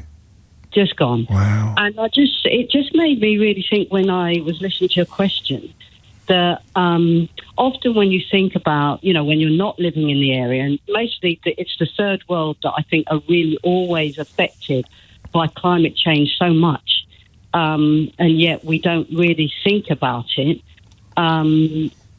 Because when you think of a hurricane, often you just think, oh, well, the houses blow down, you build another house. But you don't think of all the history and all the other ways that it affects. No, you're right. You're right. You think about it in the moment. You don't think about what it's destroyed historically, culturally, heritage. But and this is the point I made to Gary. I hope I'm wrong, but I don't think I am. Although, on the other hand, as you know, I never do. But the people of Jamaica aren't really going to change their ways after this, are they? They're not. I mean, because that's the other bit of the coin. The other side of the coin is that, well, we're on the receiving end. We're on the front line of the consequences of warming oceans in this case. But there's not an awful lot we can do in Jamaica to cool the oceans down, so we're not going to change the way we behave either. So there's lethargy from both ends. Yeah, it is. And when you think of it, it's, I remember, just as your other caller was talking about, you're talking about recycling, what can we do? But what we know, so for example, what I think that we could definitely do, but I'll hold my hand up, I'm not prepared to do, is to not take planes, when we're travelling around. Well, you're never going to get to Jamaica in any other way, are you? Well, exactly. And that's the difficulty. It really is, isn't it? And it's no fun to sort of go, oh, you catch a plane, you don't care.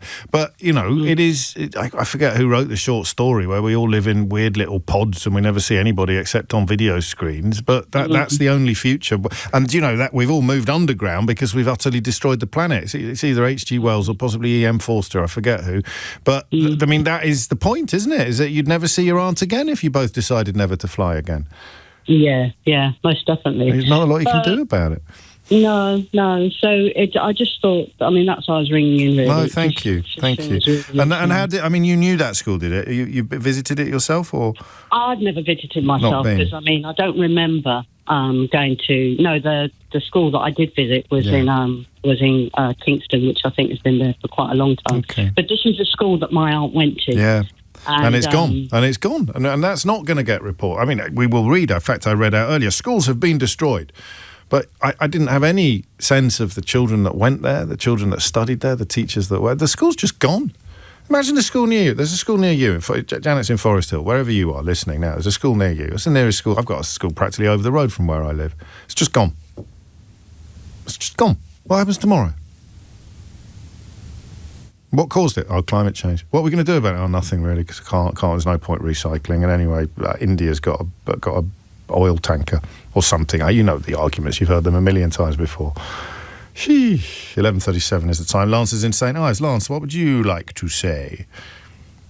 Thank you, James, for having me on this morning. Well, I'm afraid, I'm grateful though I am for your gratitude, this conversation is not going to continue for much longer because your phone is absolutely appalling. And we will try and rectify that imminently. The time is 11:38. You're listening to... It is The Machine Stops by E.M. Forster. I got such an erudite audience, haven't I? That's slightly kind of... it's a slightly Bowdlerised version of my half-hearted memories of one of my all-time favourite short stories. It's my second favourite short story of all time. I've never told you what my favourite short story of all time is, and I probably never will, because I'll forget that I've promised to in the space of the next 30 seconds. But The Machine Stops by E.M. Forster. I cannot recommend it enough. It's an absolute masterpiece. And at the moment, my inbox consists chiefly of people sending me messages saying, it's The Machine Stops by E.M. Forster, which is a lovely indication of the calibre, the literary calibre of people who are listening to this programme at the moment. Let's go back to Lance in St Ives, whose phone line has hopefully been immeasurably enhanced. Lance, what would you like to say? Good morning, James. Thank you for having me on. Well, that means it was your fault that the phone was so bad before. Yes, it was. What did you do? Did you ignore Eleanor when she told you not to put me on speaker? Did you just think, I'm not going to pay any attention to her? You did? Guilty. I'd love to think. I'd like to think that I was that objective about it, but it was just stupid F-wittery. That's all it was. Never mind. Carry on, Lance. What do you reckon's going on here, psychologically speaking? Psychologically, it's complex. There are at least 12 sort of like cognitive biases that we get involved with. But I want to focus. I can't go through all of them. I've got Steve Coogan sitting outside waiting to come on the programme. Absolutely, I'm not going to. So I'm just going to focus on one or two or three as to why I don't do it. Now, just as very quick bit of background, I used to be a lecturer in nursing, and one of my focuses was sustainability in health and climate change. Wow. Okay. And I've published on that in nursing journals, trying to get the health service to address sustainability and climate change. That's sort of my academic background. Gosh. But your question to your previous caller was, well, knowing all of that, why don't I change? Yeah. And that's a really, really challenging question. And I'm still struggling with the real answer because it's about my own moral agency within systems. Now, I'm not going to talk about systems because I'll bore you, and there's a lot of work on why systems impinge on moral agency. But for me, it is a degree of what we call a collective action problem. It's not in my immediate rational interest to change a great deal because there's a feeling that, well, if I do this, if I really do, if I get rid of the car, etc., yeah, nobody else is, why bother? Yes. And that's a hard, even though I know that's true, and I can see it as a collective action problem, I still don't do everything that I think I could be doing. For example, as everybody says, stop flying, because I feel, what's the point? And that then brings it down to the next level of the collective action problem, which is cognitive loading. I don't know if you're familiar with the work of Daniel Kahneman. I don't think I am. Fast and Slow. Called You've heard of the book? What was it called? Thinking Fast and Slow. That rings a bell. Thinking Fast and...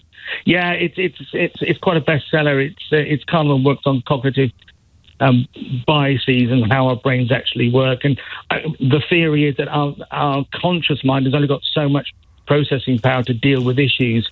That's where I am. I didn't know there was a name for it. But there is that sort of sense. I know it. Yeah. It matters. But good Lord, I've got bills to pay. Exactly.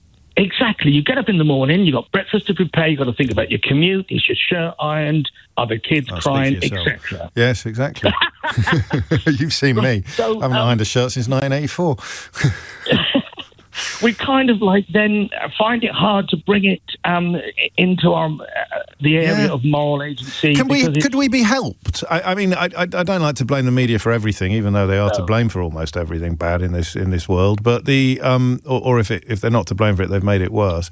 But if we were having more responsible conversation, could it be helped? Could the cognitive load be moved slightly? Could it be, by what? No, you've heard of nudge theory. Yes, I have. Yeah. So it's the little things, cumulative little things, not a whopping great sledgehammer, but a million scalpels. A million. Make the right decision, the easy decision. Oh, write that down. That's the theory. No, right. Hey, do you want to know a little coincidence? I mean, admittedly, we've got quite a lot of listeners these days, but nevertheless, that book you mentioned, Daniel's just texted to say, no way, I'm reading that right now. Ah, good man. Well, unless he's reading the E.M. Forster short story, of course, which I was referencing just a moment ago. Lance, thank you for that. Stay safe. Last word, I think, on this. Pav is in Maidenhead. Pav, what would you like to say?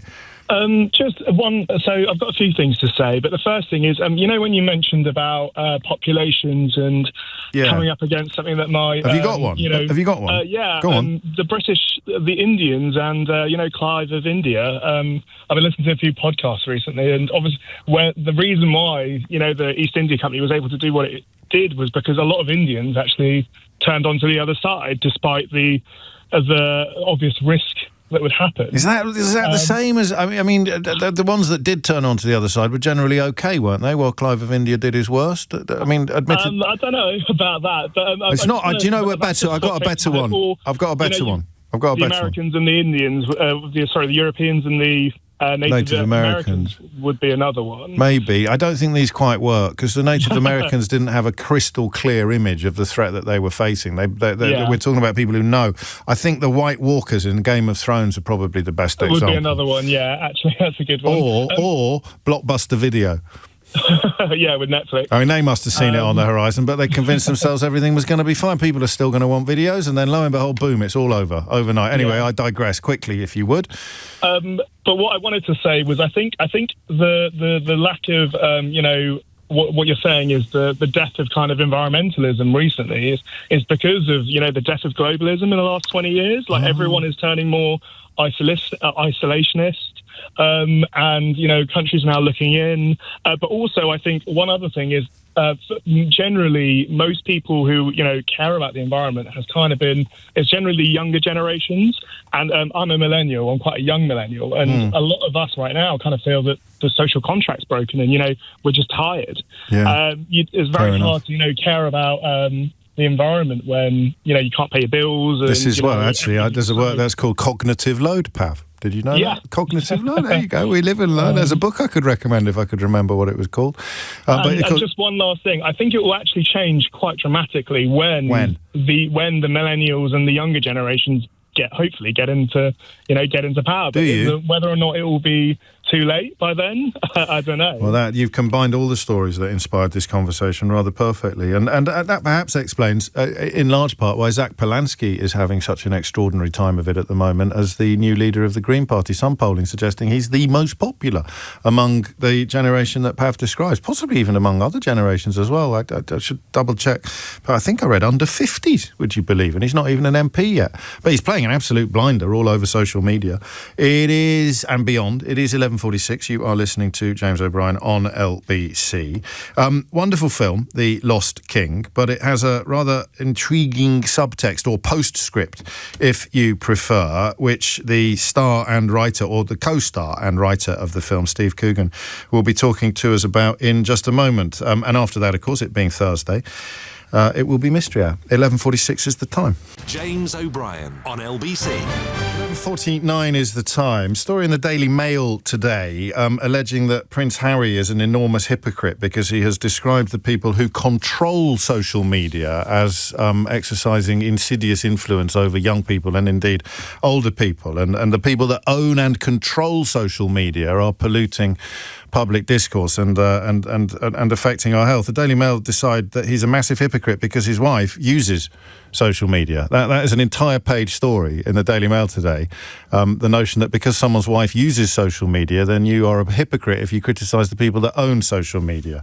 And one of the reasons why Prince Harry gets the news coverage that he gets is because of his tireless pursuit of the people responsible for phone hacking. It's a small club, but you can usually tell who is in it by the way that the media reports upon their every dot and comma. Hugh Grant is in it, and my guest in the studio today, Steve Coogan, is a founding member, I think, of that group, which is partly why the coverage of a recent event has had the tone that it has had. Steve, welcome. You are here because a university academic has received substantial damages after a court ruling found that the portrayal of him in your film The Lost King had a defamatory meaning. Why are you here today? Well, I was hoping to maintain a dignified silence, but given that Mr. Taylor has been running around like a headless chicken, I mean, I give him 10 out of 10 for stamina because he's been on every single programme he can find. I thought it was time to just put a bit of context around things and not let him keep repeating things that I found a bit egregious. First of all, it was a settlement.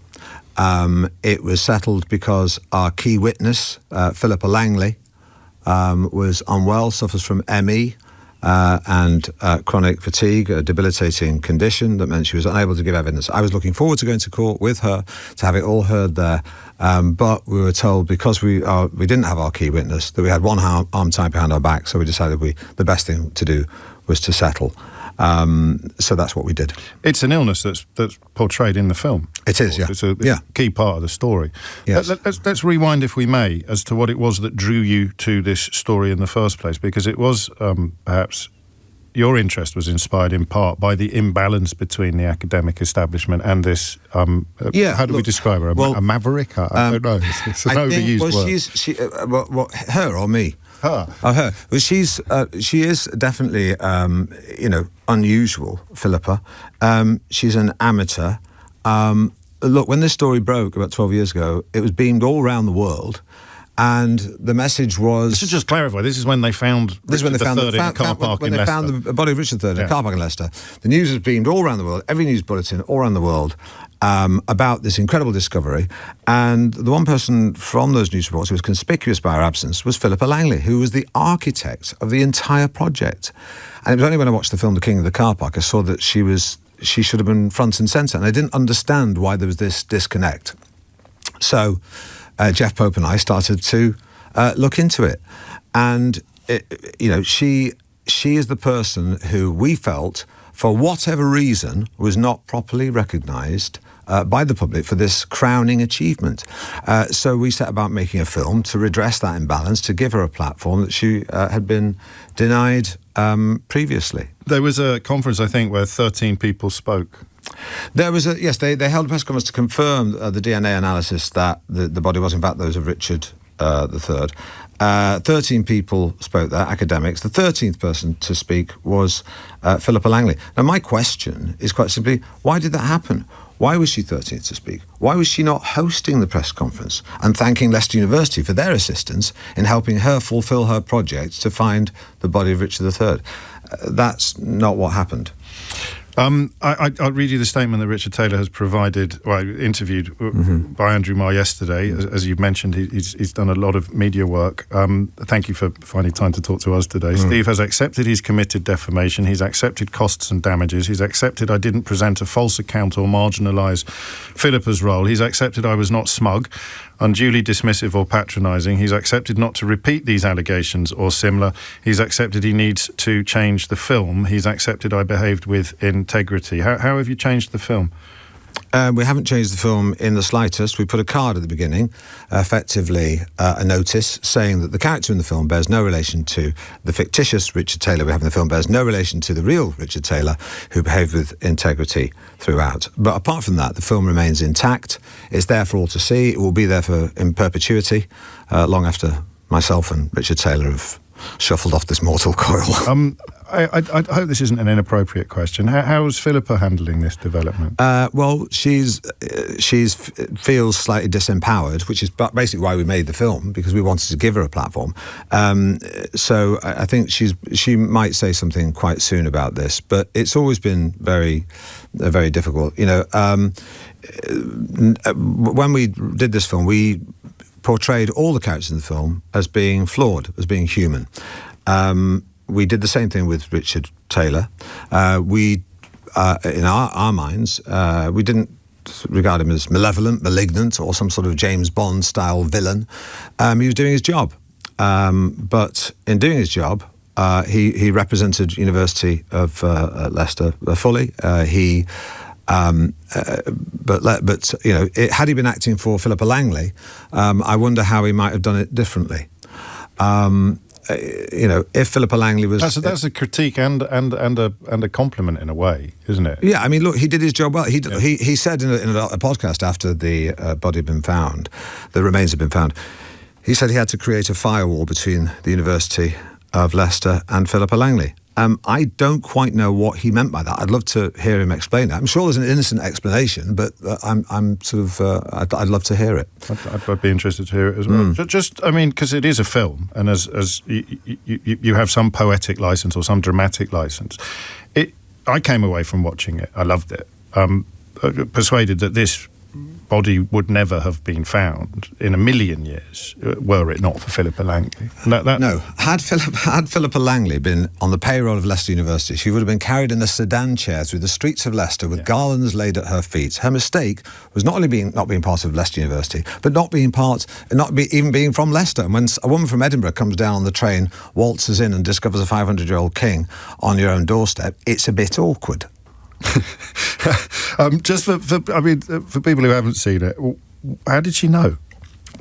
This is the thing. She did her research. Had film written all over it. You must have sat there. Did you think someone else had already snapped up the rights when you? Yes. When she told me what had happened to her, I was aghast, and how she felt, how she'd been treated. But she had done the work, and she'd done the research. And when she determined where the location of the friary was in the social services car park, when the funding was withdrawn, she's the one that raised the funds that kept the project alive. When the bones finally presented themselves sticking out the side of the trench, she was the one that insisted those bones be excavated, and the injuries were consistent with those suffered by Richard III in the Battle of Bosworth. And so, therefore, she'd found him. And at that point, Leicester University provided DNA analysis that confirmed that it was him. But she didn't have the resources to put her message all around Leicester on the side of billboards, on the side of buses. She didn't have that. She was an individual.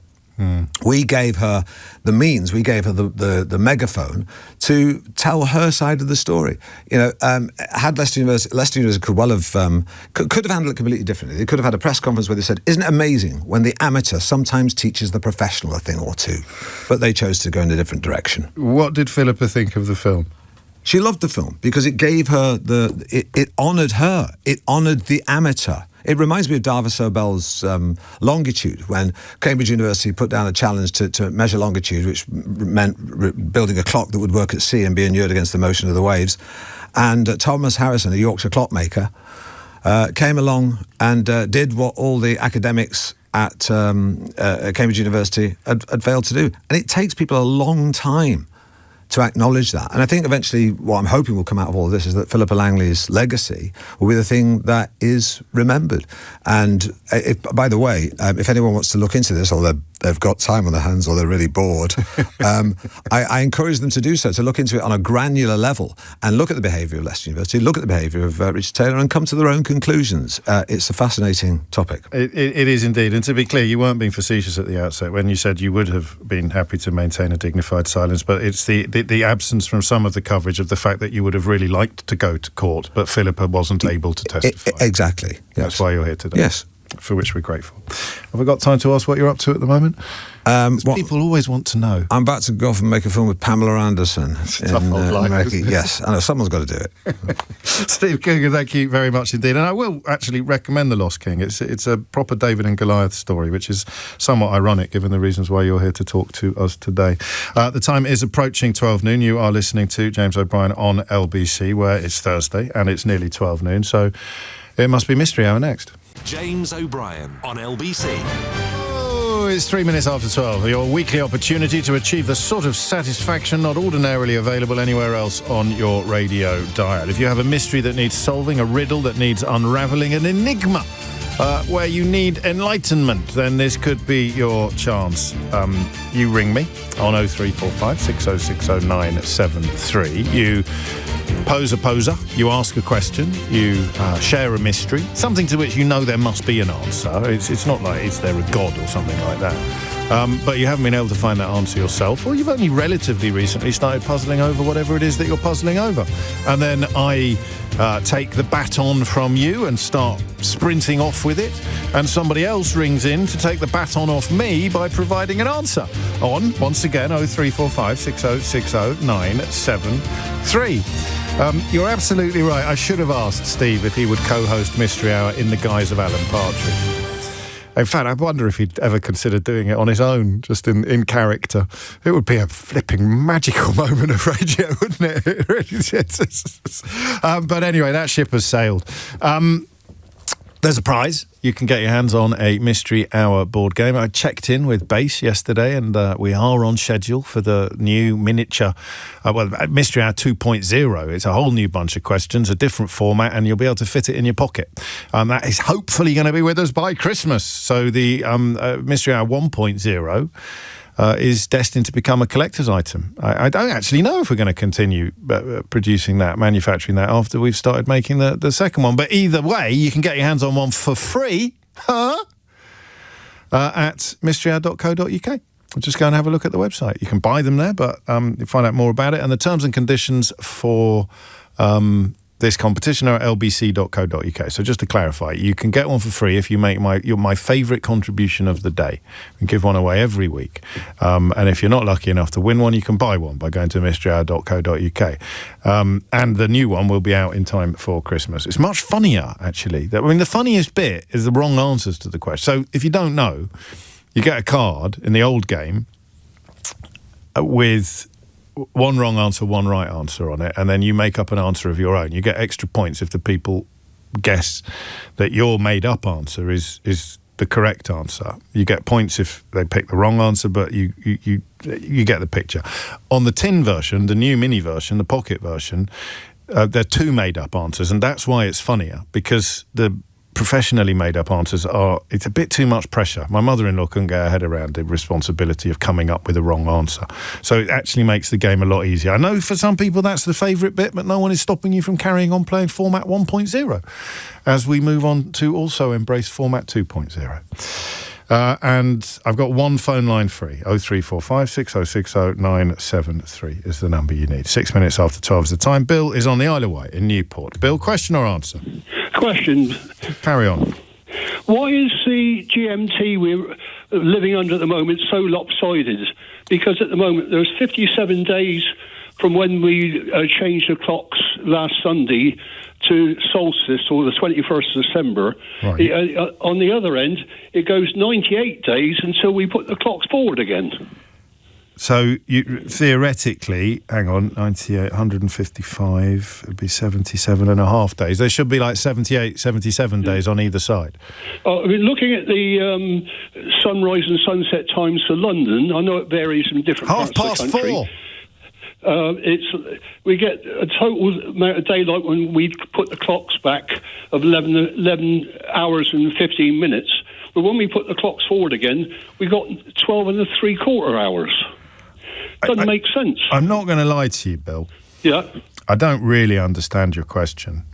But working on the premise that I'm not very bright at this kind of thing, someone listening will, and they'll be able to answer it. Were you not slightly perturbed when I just shouted 4:30 for no reason a moment ago?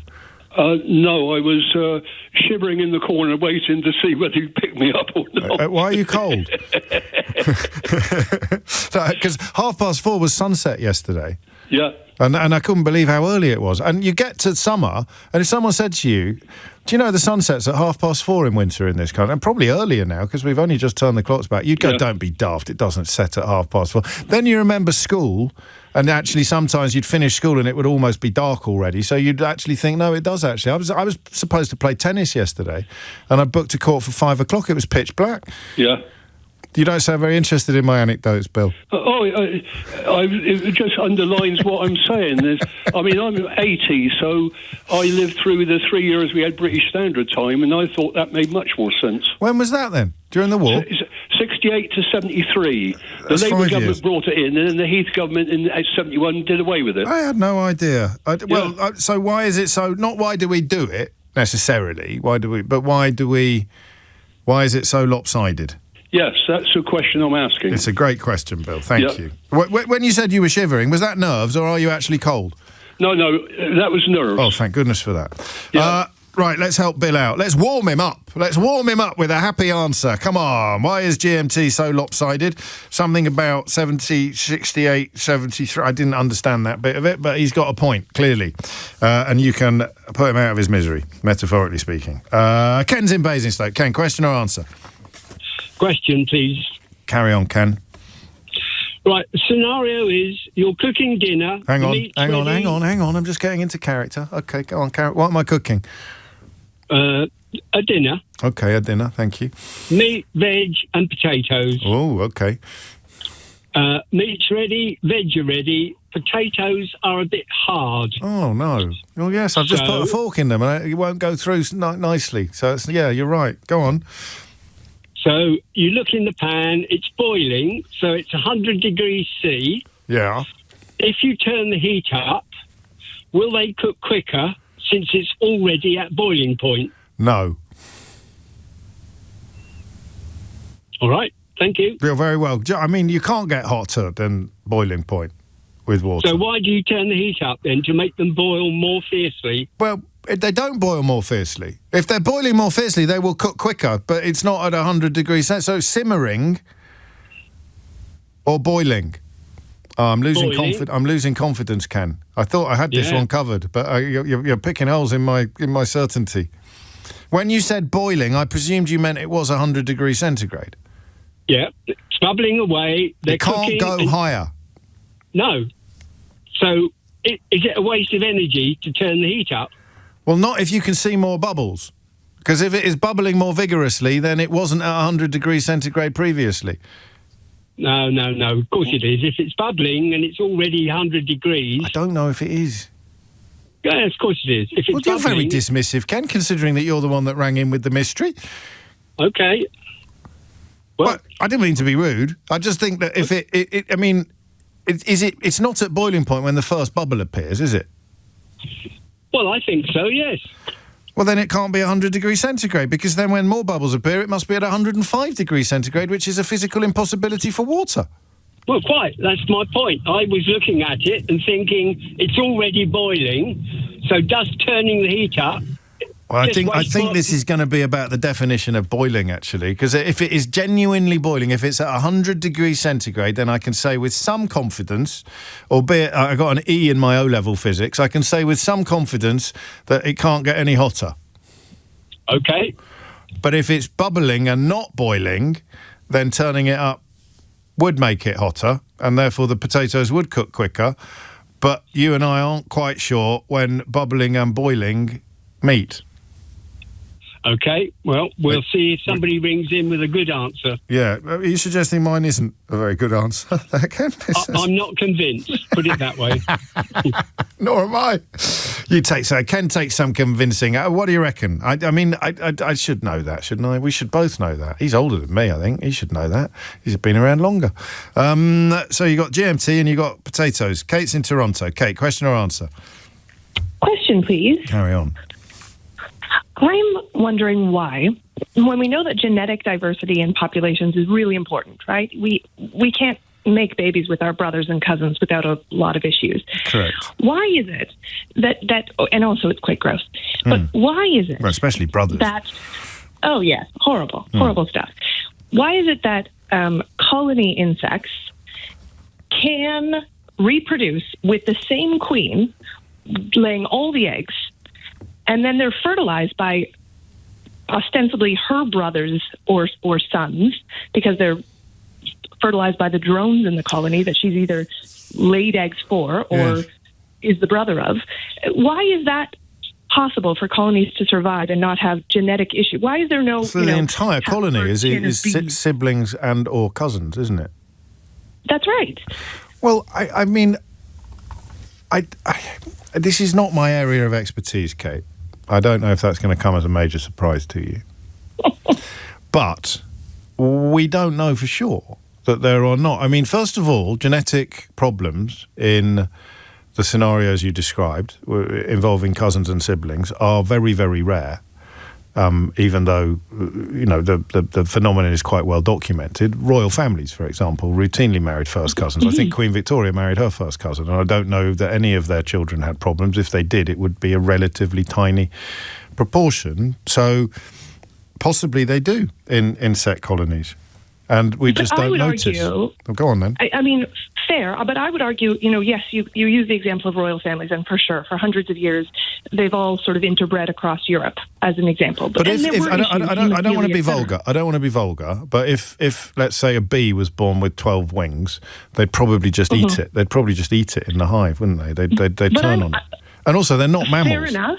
They're not mammals either. That's true. But I'm trying to understand, zoom out, because we're talking about hundreds of thousands of years of bees doing this same thing. It's not small bits of the population. It's like you would imagine that over time that would be unsustainable, that there would be some genetic issue that would take bees down or not really allow colony animals to...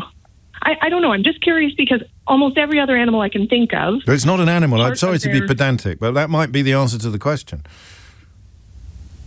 I mean, they're part of the animal kingdom. Yeah, but they're insects. They're not mammals. Yeah, they're insects. Okay, so why...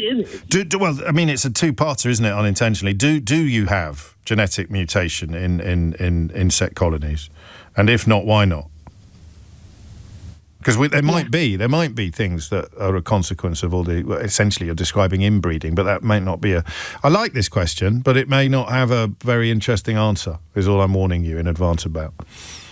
Yeah, that's fair. That's fair. I'll hold tight then. Thank you, Kate. Thank you. You can see how interested I am in the questions today by tuning into the live broadcast on TikTok. Are we also putting it out live on the LBC app? Oh, my goodness. I'd have brushed my hair if I'd known. Quick shout out to Adam, who tuned in, I think, during Ken's question, or possibly Bill's, and asked whether or not Alan Partridge was still on the programme, which is reasonable. It's 12:15. James O'Brien on LBC. It's 12:17. Why is GMT so lopsided? Ken's potatoes and Kate's insects. Roger's in Bromley. Roger, question or answer? It's a question, James. Carry on. Yeah, I've got a VHF radio license because I've got a small yacht, and you have to have one to use the radio. But Roger, why? Yeah, well, exactly. Why do people use the word Roger to acknowledge a message? Yeah, all right. Roger. Instead of Keith or James or Charlotte. You could have used a false name. You could have called yourself John. You've rung in, Roger, to ask a question about Roger. Well, my real name's Roger. I know it is, but what did you think I was going to do with a bloke called Roger who rang in to ask why we say Roger when we're saying yes? Well, it's fairly predictable, James. Yes, I am. Nothing if not predictable. Roger. Sorry, Roger. So I'm fascinated by why that is, because in my VHF radio handbook, I don't think that you say Roger. You say acknowledge or something like that. Yeah, I think this has come up before. Yeah, I wouldn't surprise me, actually. And is it, I think it's the R you're looking for, isn't it? What's R in the NATO alphabet? It's Romeo, isn't it? Romeo. Yeah. I think it just means received. Oh, okay. So R for received, R for Roger. Are you an expert in this? Am I what? An expert. Oh, yes. Roger. I'll leave it. Do you want me to leave it on the board? I sense from your... yes, please. Yeah, Thank all right, you. Roger. Yeah. Roger. Yeah, Roger that. Yes, Yeah. Roger that. You never say the name when you say Roger, do you? You don't say Roger or Roger James. No, you say... Roger that. You say acknowledge or understand or something like that. Yeah, I like this. Is it just yours? Is it the same on planes? I don't know. We could ask Jones the pilot, couldn't we? I haven't got a plane, I've got a yacht. It doesn't. I mean, you might know. It wasn't a silly question. You might have known. Given your interest in this subject, you might have done a little bit of research into whether people say Roger on planes as well as yachts. You don't have to confine your interest in the universe to things that you actually own, Roger. Roger? Okay, well, I could have Googled it, but I thought it'd be more fun to phone you. What's the boat called, Roger? It's called after my mother, which is Eileen Mary. Oh, that's lovely. I'm not going to make any jokes about that, obviously, Roger. No. Thank you, mate. Stay safe. Happy sailing. Bon voyage. 20 minutes after 12 is the time. So what I love about this, and I'm a very easily pleased little mind, is I write down on the piece of paper in front of me when I remember a short description of what the question was on the left-hand side of the page. And this is for the benefit of people who are joining us live on TikTok or indeed live on the LBC app. And then on the right-hand side of the page, I write the name of the person that has asked the question. So today we've got GMT, Bill, cooking, Ken, insects, Kate, and guess what I've just written down now? Yeah? Just me, is it, that's delighted by this? Roger. Vanda is in Monmouth. Vanda, what would you like to say? Hi, James, I have a question. Carry on. I'm just hanging out in the kitchen with my kids. We're Lovely. just talking about general stuff. Hello! They're on half term. And we were talking about teeth, and they asked, why do we have milk teeth? And then we started talking and debating, and my mum joined in the conversation, and we don't know. Why do mammals have milk teeth? I think I know this, but I mean, do you know... I mean, if the kids don't know this and you show them a picture later, it's going to come... Halloween is going to come early in your house, Amber. I'm warning you now, because in their little faces, their grown-up teeth are already sitting there in their skull. Yes, but why? Why don't they just come through straight away? Well, because why they'd look... Imagine what they'd look like if they did. They'd look like Alan Carr. They'd have these tiny little mouths. They don't. No, I'm sure you can take a joke, but you know what I mean. The teeth are far too big at the moment for their little mouths, and when they so this probably is an evolutionary development. So you need little teeth when you've got a little mouth, but as your mouth gets bigger, you're going to need bigger teeth. Otherwise, you'd have massive gaps between all your tiny baby teeth. Oh, maybe, that does make sense. It does, doesn't it? Okay. I've had a similar question before. That's the only reason why I know. But I was hoping that you'd be more freaked out by the knowledge that your little treasures have already got their full-size teeth sitting in their skull at the moment.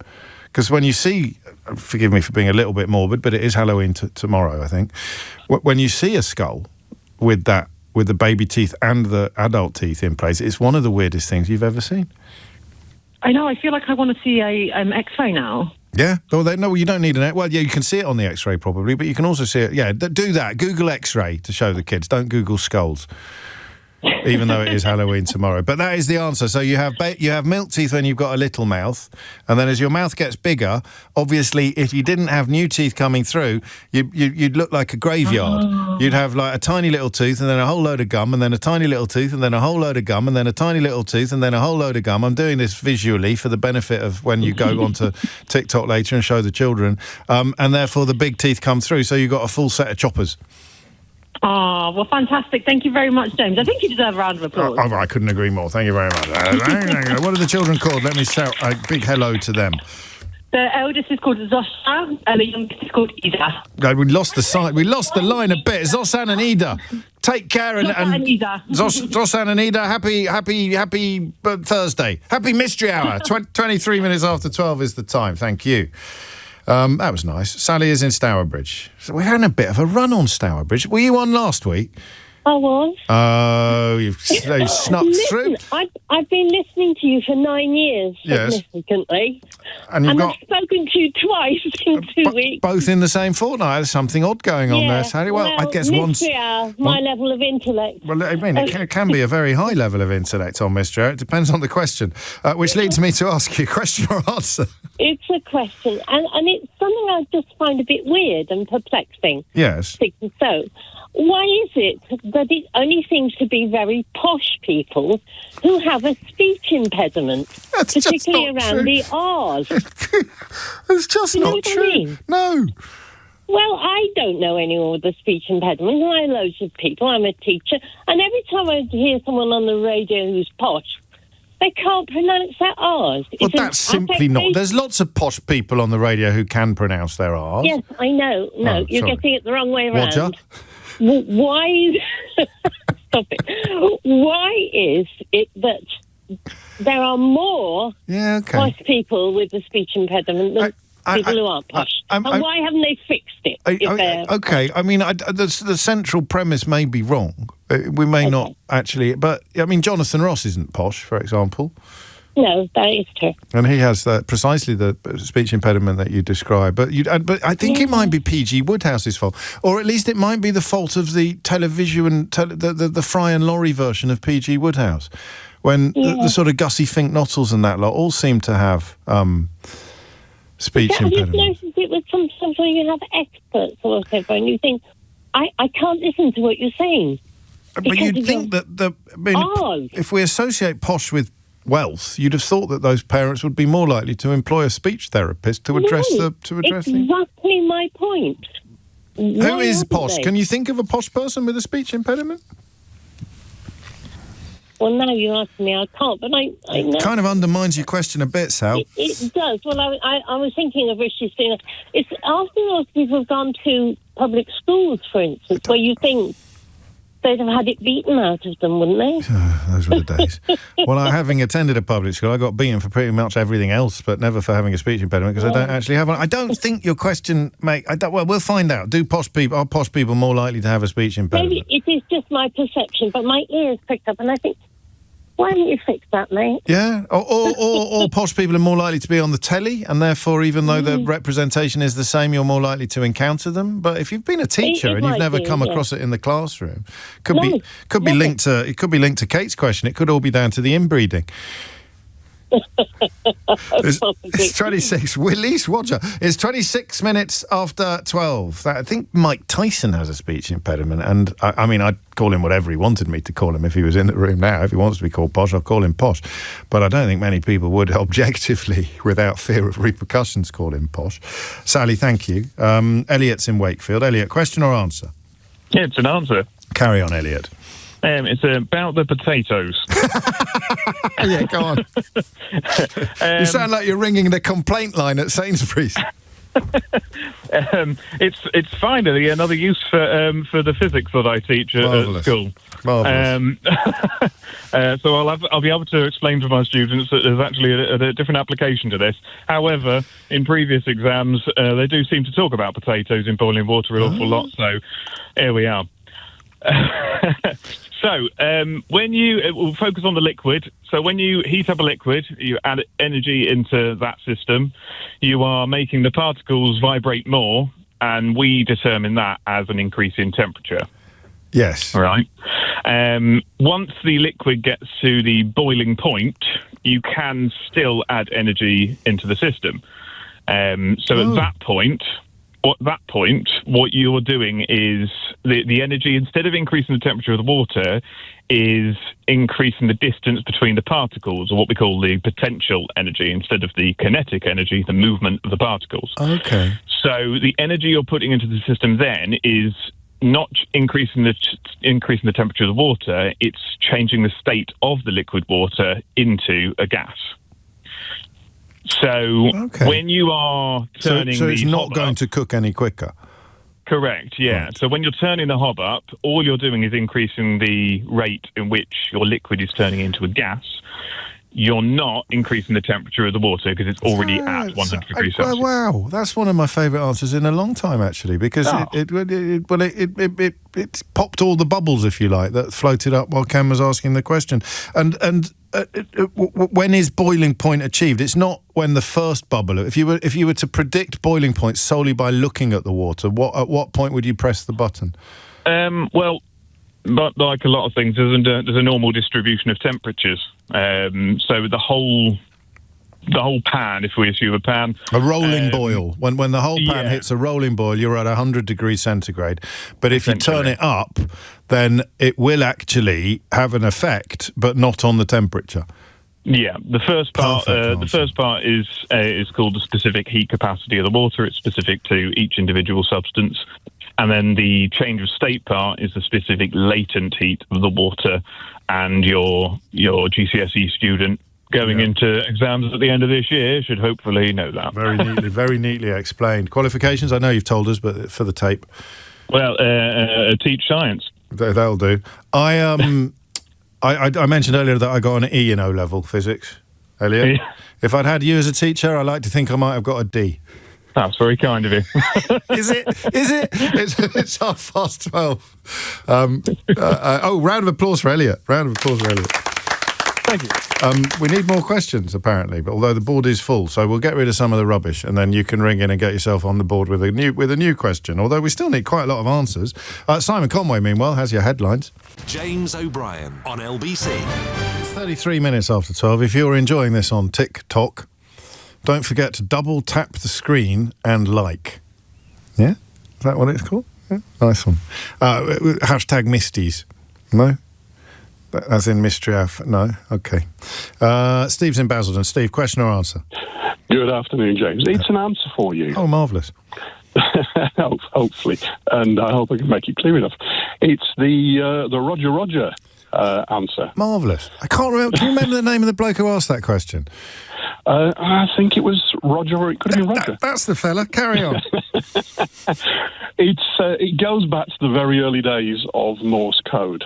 And people would speak in the phonetic alphabet. Now, to start off with, the letter R for received was ... or as we like to call it in the trade, didardit. This can send you crazy, yes. Honestly, which is why I don't do it anymore. But Roger was the phonetic spelling or phonetic word for R in the alphabet. Okay. But it was later changed to Romeo to make things easier. Roger was easily confused, whereas Romeo is much more harsher sibilants to it, which makes it easier to understand. Romeo, Roger. Yeah, you could mishear Roger more easily than you would mishear Romeo. You can indeed. So the whole lot was gone over. Roger was scrapped, but the oldies, we still use it, I'm afraid. No, and I mean, why wouldn't you? Because at some point, in order to change it, you'd have had people saying Romeo and people saying Roger. So you either had to leave it the same or risk the safety of maritime travel. That's correct. Qualifications? You tend to find that a lot of airline pilots will still use the word Roger, but a lot of sea-going and amateur radio people use Romeo. My qualifications: I'm a qualified marine radio radar communications engineer. Yeah, that'll do, I think. I mean, when you say qualified, what is it? A correspondence course, or I mean, no, it's 3.5 years at a nautical college, learning radar and going crazy, listening to Morse code all hours of the day. Oh wow! Can you talk in Morse code? No, of course you can't, because it's just. We used to. You tried to. You could college, do. We used to go down to Students' Union Bar, and to practice, instead of talking normally to each other, we would speak in terms of di-da-di-da-di-da-di, da-di-da-di-da-di-da-di-da-di. And then five pints in. Yeah, and then you'd go down to the bar and you'd start speaking like that to the barman, and he'd look at you and go, no, coarse words. Pint a mile, please, barman. Steve, have a round of applause on me. I love that quote. That's nice. Take care. No, you too. I hope Roger's happy with that, Roger. Roger! If I was Steve, I'd have pretended my name was Roger when I rang in with that answer, but that's because I'm very, very childish. Carl's in Liverpool. Carl, question or answer? It's a question, please, James. Carry on, Carl. So, where I live in Notty Ash, which is actually a real place, not a fictional place, there is a road that has a pedestrian crossing on it. It's a pelican crossing, I think, the one where you press the button. Now, it doesn't have any impact on any of the traffic when the cars have to stop at those lights. Yeah. So it's basically just a normal two-way road, just a crossing across the road. You press those lights. Why does it not change the lights to red instantly when it has no impact and there's no other traffic lights coming up? So you walk up to the crossing. Yeah. No cars to the left of you, no cars to the right of you. Well, it's not that. I mean, the road could be quite busy, but what I mean is, there's no crossing roads, there's no junctions, there's no. If those cars stop at those lights, it doesn't have any impact on traffic coming in other directions because it's only going in those two directions. If you see what I mean. I do, but I mean, they're all linked, aren't they? But there's no other traffic lights. This is a motoring question. I know. How did you get on? Well, it's more a pedestrian. It's a pedestrian question. That is very, very, very sly. A pedestrian? It's not a pedestrian question. It's a motoring question. Oh, it's a pedestrian crossing. It's not a motorist stopping. It's a pedestrian crossing. So, it's not a traffic light. If it was a traffic light, your point... isn't this interesting? So if it's a traffic light... you would still have the same phenomenon unfolding, but because it is a pedestrian crossing, you've managed to insulate yourself from the horrors of having asked a motoring question or mystery, haven't you? Look at that. So why doesn't it change immediately? Yeah. Because then also as well, because what often happens is you press that button, you're waiting for the light to go red, and then you find a break in the traffic anyway, so you manage to get across before the lights go red. Yeah, that's also true. And then the cars have to stop for someone who's not standing, and also little children go past and press the button sometimes just for fun because it's there. Yeah. I imagine. I mean, you don't want when you say immediately, you don't mean like bang, because then the cars would be skidding to a halt at the. But you mean much more quickly. Yeah, because sometimes you could be waiting for, I think, probably a minute before it.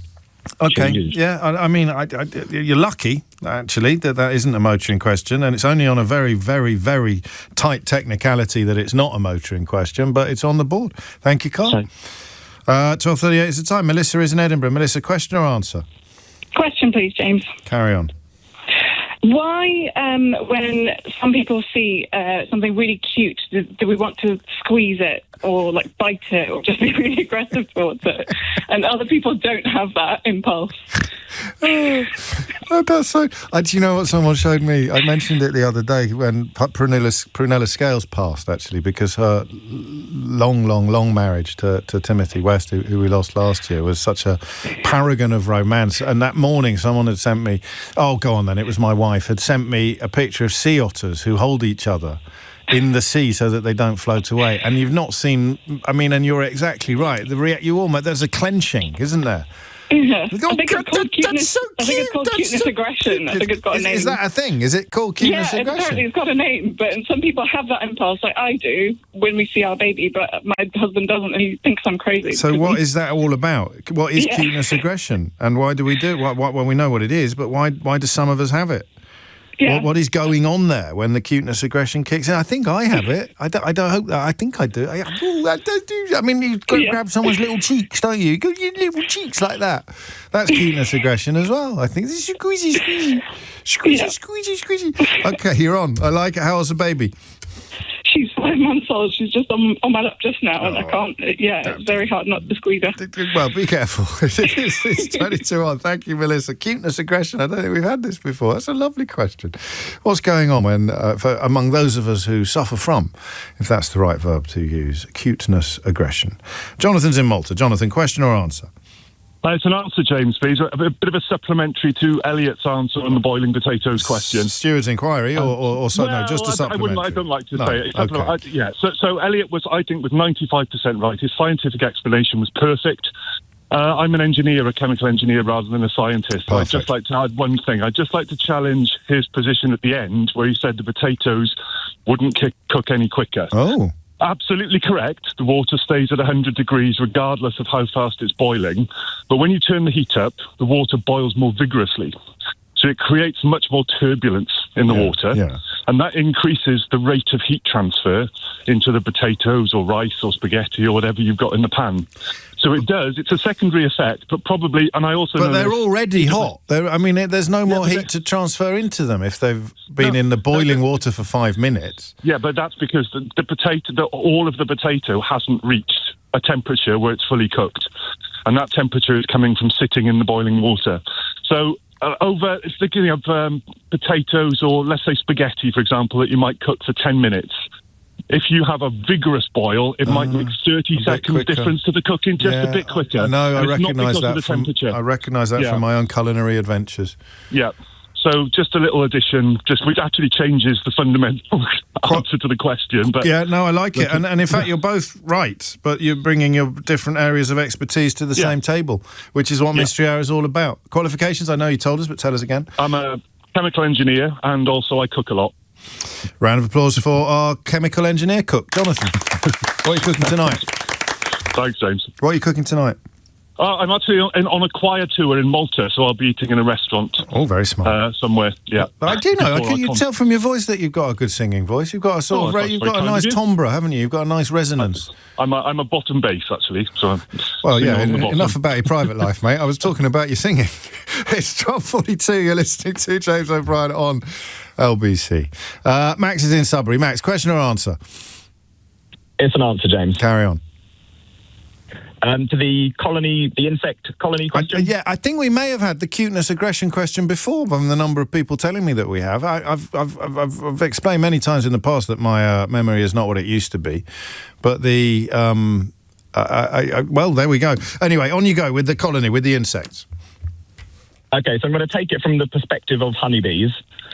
When a colony produces a new queen, we will refer to it as a virgin queen. And to mate, she will actually leave the hive, and she goes on a mating flight. And she'll fly at a specific height, and she releases pheromones.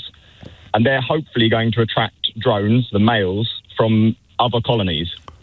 And this is the only time she's actually going to mate in her entire life. Oh. And she'll mate with multiple males. So they'll take it in turns as they find her. One will come along, they'll mate. That actually causes his sex organs to explode. He'll die. Blimey. It actually blocks her up. The next one comes along, unplugs, and she just goes on like this until she's pretty much done for the day. Yeah. And then she'll all their sex organs explode. It's not a question of luck. It's just the males, they die. It's a fatal activity. So they have. I mean, it's a one-shot game, as it were. It's one shot and done. Okay. And she'll store the sperm for her entire life in an organ called a spermatheca. And she will start a new colony or overtake the old colony. And every time she lays an egg which is going to be fertilized, a worker egg, she lowers her abdomen into a cell, and the distance that spreads her legs apart will add one sperm to one egg, and she fertilizes that one egg. So that's it. She won't mate with anyone within the hive, within her colony. I'm absolutely gobsmacked by about 4 separate things that you've just told us. And she'll live for years. So that sperm will live in her body in an organ being stored for years. And there will be multiple different fathers to all the female workers within the hive. So the premise of Kate's question was flawed, really. Because she thought the drones were living in the hive and then popping upstairs to service the queen. Yeah, I mean, you'll get drones living in the hive, but they won't be the drones that have inside the hive. They won't be the drones that have mated with the queen. So you could have a bit of sibling issues because when she's gone off on her little pheromone spreading, she could have attracted drones from the same. She could have attracted brother drones.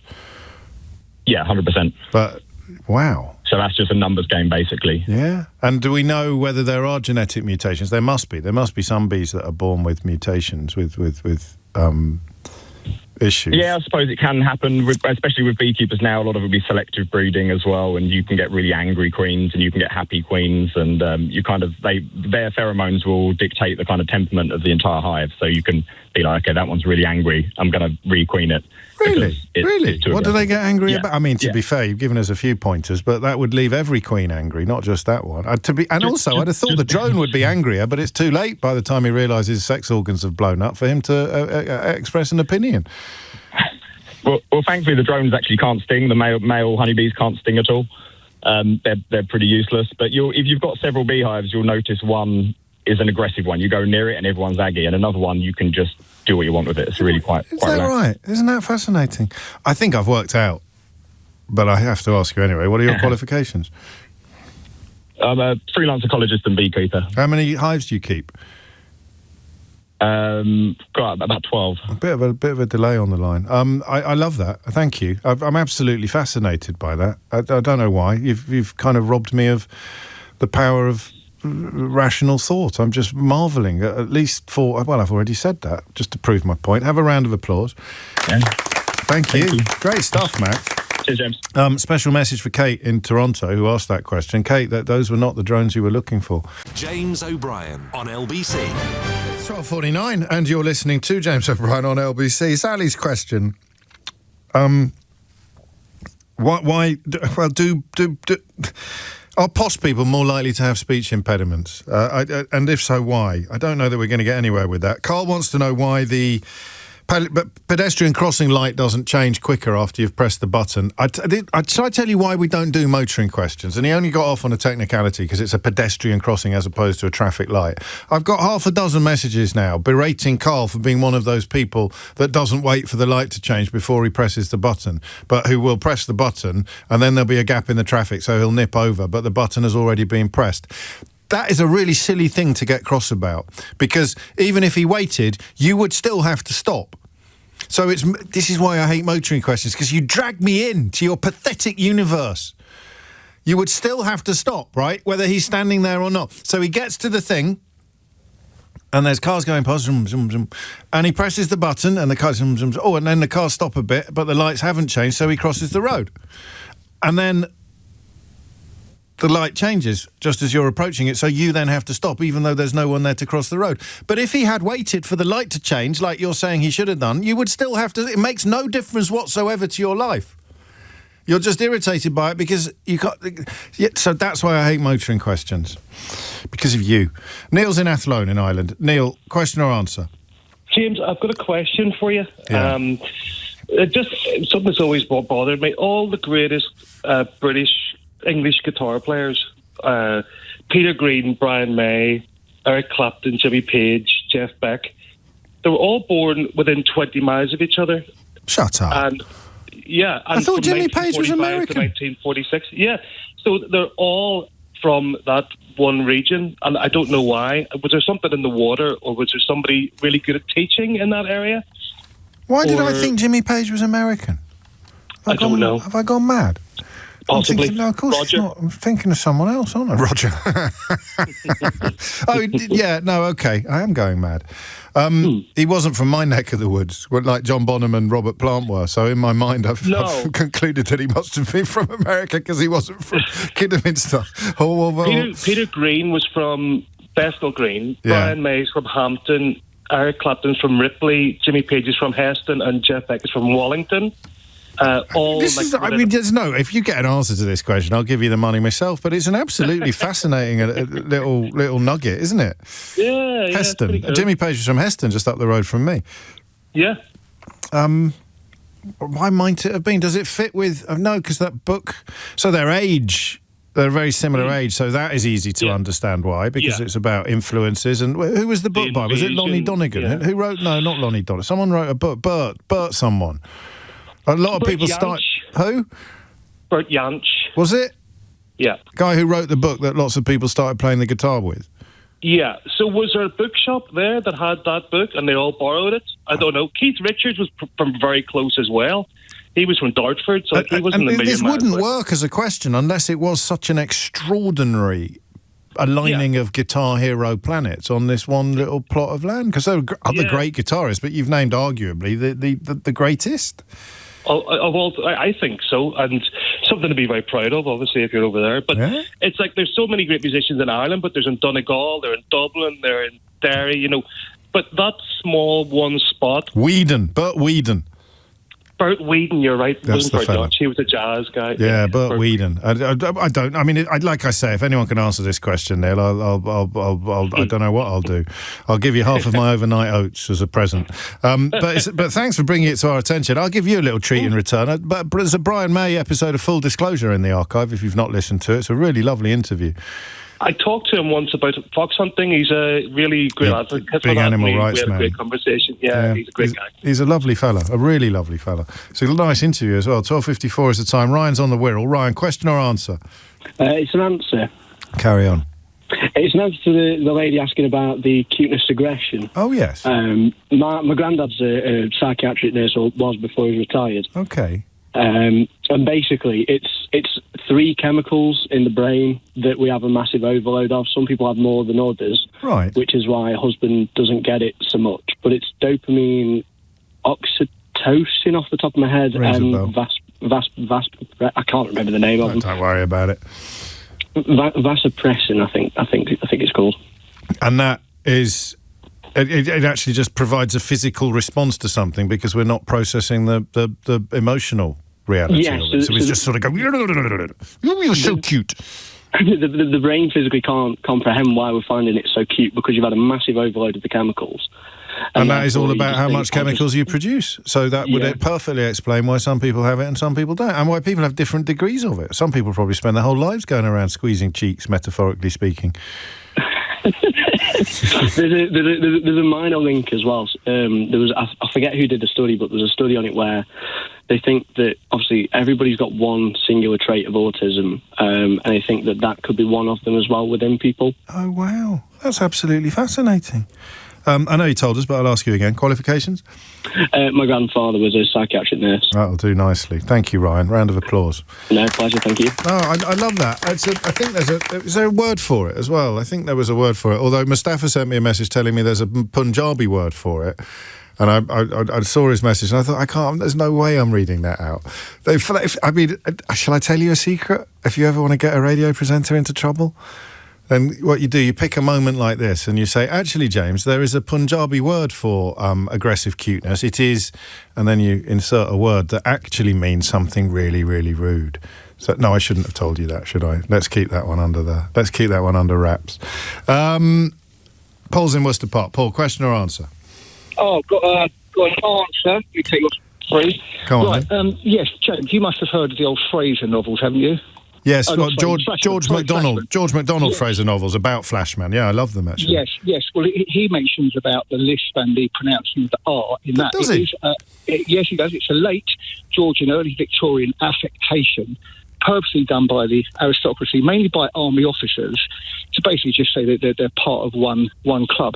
Flashman himself actually puts on the R. Really? MacDonald Fraser mentions it in the novels, like why.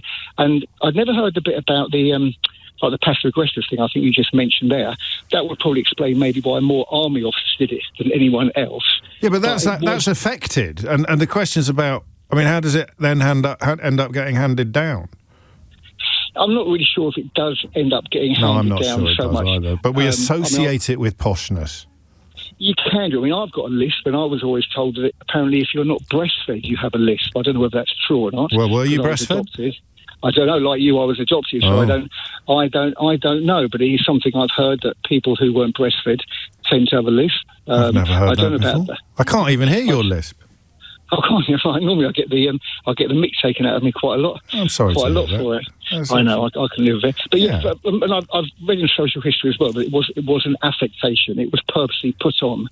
I think you've answered the question, actually. So I think Sally, whether she's been watching old films or been watching Sharp or Flashman films or whatever it might be, I mentioned Jeeves and Wooster, actually. That would fit, wouldn't it? So when Fry and Laurie made their version of Jeeves and Wooster, which is the only one I got immediate reference to in my own memory, I think, and my memory may be playing tricks on me, that a few of the characters, and they were all posh really, had speech impediments, and it was a way of conveying poshness because it was an affectation during the Georgian era.